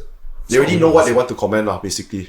Before they hear. It's a fucking shame. But yeah, I remember also you posted the TikTok shit. I just didn't bother. You posted a comment. I didn't bother reading because I know it's going to be. But I fucked up think shit, the lah. comments on the YouTube were a lot more vicious. Yes. Vicious I think he deleted a lot of it. I deleted twice. Yeah, I didn't see that one when I just want to preface this, right, by saying I don't like to delete comments. I only delete comments, right, if it is there to harm people physically. yeah. Or you insult someone based on their looks. I am a believer that you should not insult people based on their looks. People are born with what they have. If they do plastic surgery, it's up to them, right? If you call someone like ugly, you got fucking face problem, you got acne problem, I don't stand for that. So you're This basically is one lah. So I have deleted comments when people make fun of people when it comes to physicalities. Number two, I cannot stand for violence. If people say I take out parang, I want to whack you, you fucking China babi, all this shit, I won't stand for it. These are the two things I only will delete comments. I deleted this guy's comment twice. The third time he published, How do you know it's the same person? because he said, why you delete my comments? And his username is always the same. It's aha, oo, and all that. He created new accounts just to Copy paste his The comments. troll lah. So I'm just like, okay, I respect your commitment to want to do this, so I will just entertain you, lor. Which I just replied, KK. Oh no, He's trying to add to the comment count. No, I told him to keep it on also. You know why? It's the algo. It's for the algo. Yeah, which is the right thing to do. Yeah, but I actually cannot stand this, and it's not worth the algo because I don't feel that people should be hurt based on how they look. I told John, I said, you just tell him lah. I'd be curious to hear your opinion. Come, let's have a chat. That's how he will fuck off, dude. No, he offered to come on the chat. He said, serious? come and have a discussion with me, like, bro. I don't want to do this because he might come with a parang and hurt the kid. Yeah. Or if he comes without a parang, he's gonna have a gang waiting outside there. What's the point? Yeah. What's the point? You're gonna evoke. They want violence. Yeah, they want violence, bro. Yeah. I tried. I actually maybe I should have deleted the comment out, but I actually explained to him like 5 paragraphs, as to explaining what Toon M had said. I'm damn patient because I believe that if I can have a chance to Maybe he educate someone, misunderstood or something lah. bro. I like multiple reply, and then I just like forget it. Bro, they want violence. They want violence. It's It's evident, so I just like fuck it. you replied once, that's enough already. It's like you already know that. I tried. That's all I can do. Eventually, you'll reach a point where there's too many. Yeah. And you're not gonna. I don't think it's ever going to be that big, to be honest. I feel like the podcast is just an excuse for me to talk to people. I love to talk to people. If it's, You know what? I'm surprised that the Toon M1 hasn't picked up as much traction. Puyi also what? Yeah, true. But But why side? I mean, the question is, how do you all see the fact that Side Sadiq's one is like? Because it's a created Muda at younger the time. audience. Created Muda at the time. Search algorithm picked up. It's sorry? The time he was creating Muda. Just in general, okay, Puyi one is because they want to see tits, not her talk. Saeed one is because it's just his audience is a younger generation, right? Those are the people that go into comments and engage. It's what people search for that allow the algorithm to grow that video. So if you look at it, right, Yup. Miss Puyi clearly has the most followers. So if you were to equate numbers, wouldn't she have the most views? Doesn't reflect that. You talk about Toon M, he's the most controversial person in Malaysia because he shits on the Malays. Yes. Okay? And yet he's just not growing up. he also started a party, something about Ketua Melayu also lah. But he's just not a popular search term at that time. So what would really promote a video is a search term. So I don't want to say this on the podcast, but I'll say it later. There will be a time when Puyi will go up and then 2M will go up, everything will go up, because it will just be a search term at that time.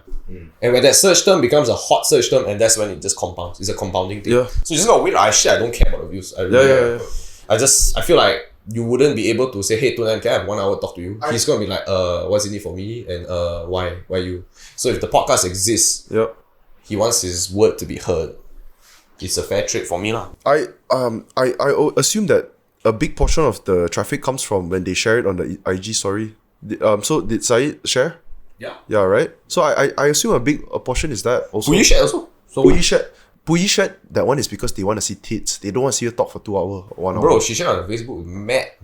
Until today, I still get notifications. People like the comment. Thanks for coming. Thanks for inviting. I can show you later. It's But like 500 likes. But they didn't translate to the YouTube. That's what I'm saying. It doesn't matter if the guy shared or not. I'm just saying it has to be a search term. It has to matter, right? Bro. Like, I mean, the direct traffic. It will matter to a certain extent, but it won't matter big enough until it's a search term. It needs to be a search term. Okay. So I give you another example lah, right? Like, you're talking about the tags that you put when you post the video. it's not just that lah, the title also lah. Of course. Okay, so Title. when MJ does a video, like why Najib, how does Najib affect the stock market, right? Yeah. It's a search term. Najib is a search term now. It's the proper timing to post it. Oh, okay. So that's why to be fair, right, the video didn't perform well, which is the weird thing. But But Malaysia Sri Lanka one, big. See? I one video Malaysia Sri Lanka. YouTube is under Google. It's automatic. They are bound to boost the video based on the search term. So you just have to wait for the search term. Wait for the time to come. But honestly, I don't care, bro. Like, I don't even look at my YouTube downloads. The views that you can see on YouTube is because it's public. You can see the views. I actually really don't give a fuck. I just, if I get to talk to more interesting people, like, honestly, I think Toon M is a platform for me to speak to bigger people like Michelle Yeoh, Ronnie Cheng, all that, and that's how I get into an international market. And if I feel like that's international is the way to go, man. Yeah, I mean, if I get to talk to different people from outside of Malaysia, what the fuck? Come on, man. I think that's a great opportunity. I just want to talk You're to them. paving the way, dude. Keep on doing it, dude. I mean, I think one podcaster is not enough to grow a community. Yeah, of course. I think if everybody just... Bro, it has to be a fuck ton more, man. The other day I was talking to my neighbor, and I was like, I recently spoke to Tunam and all that because of a podcast. That's why I've been really busy. Because he was saying how, like, your water is dripping and then you need to repair this and all that. So I was like, we can lah. He's like, why you so MIA recently? I'm like, because busy man. What are you doing? So I explained to him. And he was like, to him, it didn't face him. And he's like 40 something. Then I was like, you know what's a podcast? He's like, I heard of it lah, but I don't know what it is. Then I'm like, FIRL. Damn. Up to you if you want to listen, but it's up to you. Yeah. So I think it's just a growth of the biggest ones is what? It's still Table Talk. Not Table Talk, Genie Boys one. Which is but not he's active not even also. it's not active. But actually, it's someone just- asked me the same question yesterday that I want to ask you guys. Who are the biggest in the space now? actually? It's Genie Boy, even though he's not the... It was Harith. Yeah, it was Harith. But he slowed down, so Harith stopped. He's taking a break, bro. Yeah, don't know. Then you have the takeaway table. Takeaway table. Because this appeal to the mass market. You know, it's like, again, I this is what I think lah. I don't know if it's true. I'm not shitting on them or anything. It's a business they want to maintain, right? So if you have like a business that you have to feed like 20 people at Genie Boy, it's a studio. People work. Correct. You pay a salary. So are you allowed to say fuck? Are you allowed to curse? Are you allowed to bring up politics? No, right? Yeah. So if it's very clean, it's very well produced, it targets the mass market. And unfortunately, the mass market is not very smart. Like, they just prefer the immediate content. So they make it sound, they package it very nice. And I think it works. Why is it so that the being clean and, going conventional with the content is what's going to appeal to the people in Malaysia, but if you're talking about in Western, it's the opposite. Because we're 10 years behind. Yeah, right? Yeah. Like, That's one PayWave way to only came after COVID, bro. No, that also we have to remember that I think only 10 to 15% of the population is English first. Yeah. That's another challenge. Yeah. They are all English. So I don't blame them. I mean, whatever, right? So to be honest, that's like I say, I don't care. Like, if they are number one, then number like doesn't mean. Don't care, bro. Yeah, care. Just keep doing Like, what you want to do. honestly speaking, I don't think they will have Puyi on also. Who? Genie Ball, all that. Oh, yeah. Oh, okay. Yeah. It's like, it's not very sad. I'm going to tell you on this other podcast. So basically, there was a sponsor who didn't want to be on the Puyi podcast also. because it doesn't reflect their views. There was a spot. You mean bottom side? No, it wasn't bottom side. We sold that slot. We like, you want to buy? A lot of people say, no lah. Of course, that's very common. Yeah, it's Malaysia lah. No, I think Malaysia's a conservative. I feel this is a conservative country lah. I think Chinese people like to think they're right out there, but they're also quite low key conservative lah, bro. You know, and in all in all, I think she's a chill person, man, actually. It's like She's grinding hard, man. Okay, hey guys, let's wrap up. Right. Okay, guys, that's it for today's episode. This is episode 28. Thank you so much. 23 or 28, bro. What? 23 or 23, right? You said 23, isn't it? No, 28. So, We have 5 episodes already, bro. okay. Anyways, guys, if you enjoyed today's episode, please subscribe, leave a comment, Wait, what happened to the notification bell, bro? hit the like, hit the subscribe, that bell, ring it. Actually, okay? you know, I have been watching this YouTuber. He specializes in Japan news because I've been waiting for the borders to open up. You know what he says? If you watched all the way, right, comment an emoji, this specific emoji. So, example, if it's the brinjal, you know, brinjal emoji. If you listened all the way, you just comment the brinjal emoji, and people are like, "What the fuck is the brinjal emoji about?" So, if you just tell people, comment below the brinjal emoji. If you watched all the way, people are like, "I watched all the way. I'll comment the brinjal emoji." Guys, brinjal emoji. If you guys watch till the end, comment not brinjal, banana emoji. Okay. Got the water droplets. Yes. Okay. Water droplets. If you especially love this episode. Also, guys, big shout out to John from YCS podcast, MJ Ganny, this guy from FIRL YouTube channel. We're gonna have him back another time. Oh, I didn't know that. Okay, but And during that episode, we're gonna get in depth into what he actually does and how he can help you guys if you're interested in trading stocks, finance, or whatever. This guy knows his shit. Okay, he spent years fucking researching the game. You see, right now I cannot disappoint already. Okay, I'm set up for failure, you know. so we'll see MJ again soon. John definitely in the future. And guys, Yamcha sessions. If you don't already know, you probably already know. But anyways, he's paving the way for podcasters. I'm very proud for what he has done so far. Facts. What? Hey, just fucking accept it lah, John. Don't shy lah. From the cafe with the absolute rubbish audio. Oh, yeah. Then you thought, right, could it get worse? Then they got their blue room, which also has probably worse, no? Echo. The cafe one, yeah, I remember Because watching. the cafe one got excuse. Yeah. Got cars. Echo one But the is really Echo one, no excuse. You know? But it's just my ignorance. It's my ignorance until Chalk was like, "John, I think it's time to move forward. You have the content, bro." It's like, Then after that, it was your place. yeah. That it was like that place really felt like a recording studio. It does have the effect. And with the black foam and all that. Yeah. And then we actually got inspired by that for our podcast. Oh shit, is it? Yeah, we saw it.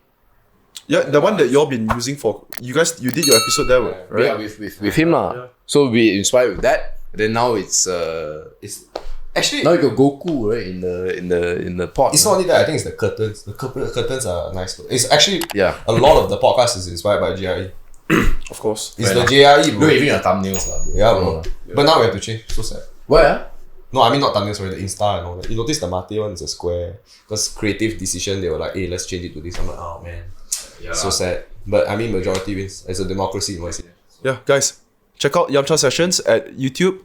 FIRL, FIRL on YouTube is FIRL. That's all right. Fire podcast also good. And the FIRL podcast. If you're interested in finance, stocks, and tradings, this is the dude. Really insightful. Actually, it's weird, right? It's the first time we had a long form conversation. We didn't even talk about Hey, No, don't interrupt the fuck. Roshan also same thing. When I was Roshan, we spoke for 4 hours. Nothing Dude, that about one was finance. crazy, dude. That podcast I listened to. Okay, apart from the last end where I'm damn lost in the ghetto. Yeah, but that's Yeah, that religion one. already But the lah. 3 hours, the first 3 hours, whew, I was hooked, dude. And this dude actually got me interested in reading man. modern history and shit, lah. That's Okay. all you need, man. And guys, thank you so much for listening. Peace. Comment banana with that water splash droplet emoji, and we'll see you guys in the next episode. Ciao. Missing my homies, I'm missing my oldies, my brothers, my cronies. We all went to court, but before only courts that we knew were the ones where we were shooting three, selling Kobe. To a legend, rest in peace to the old me, rest in peace to my brothers, rest in peace.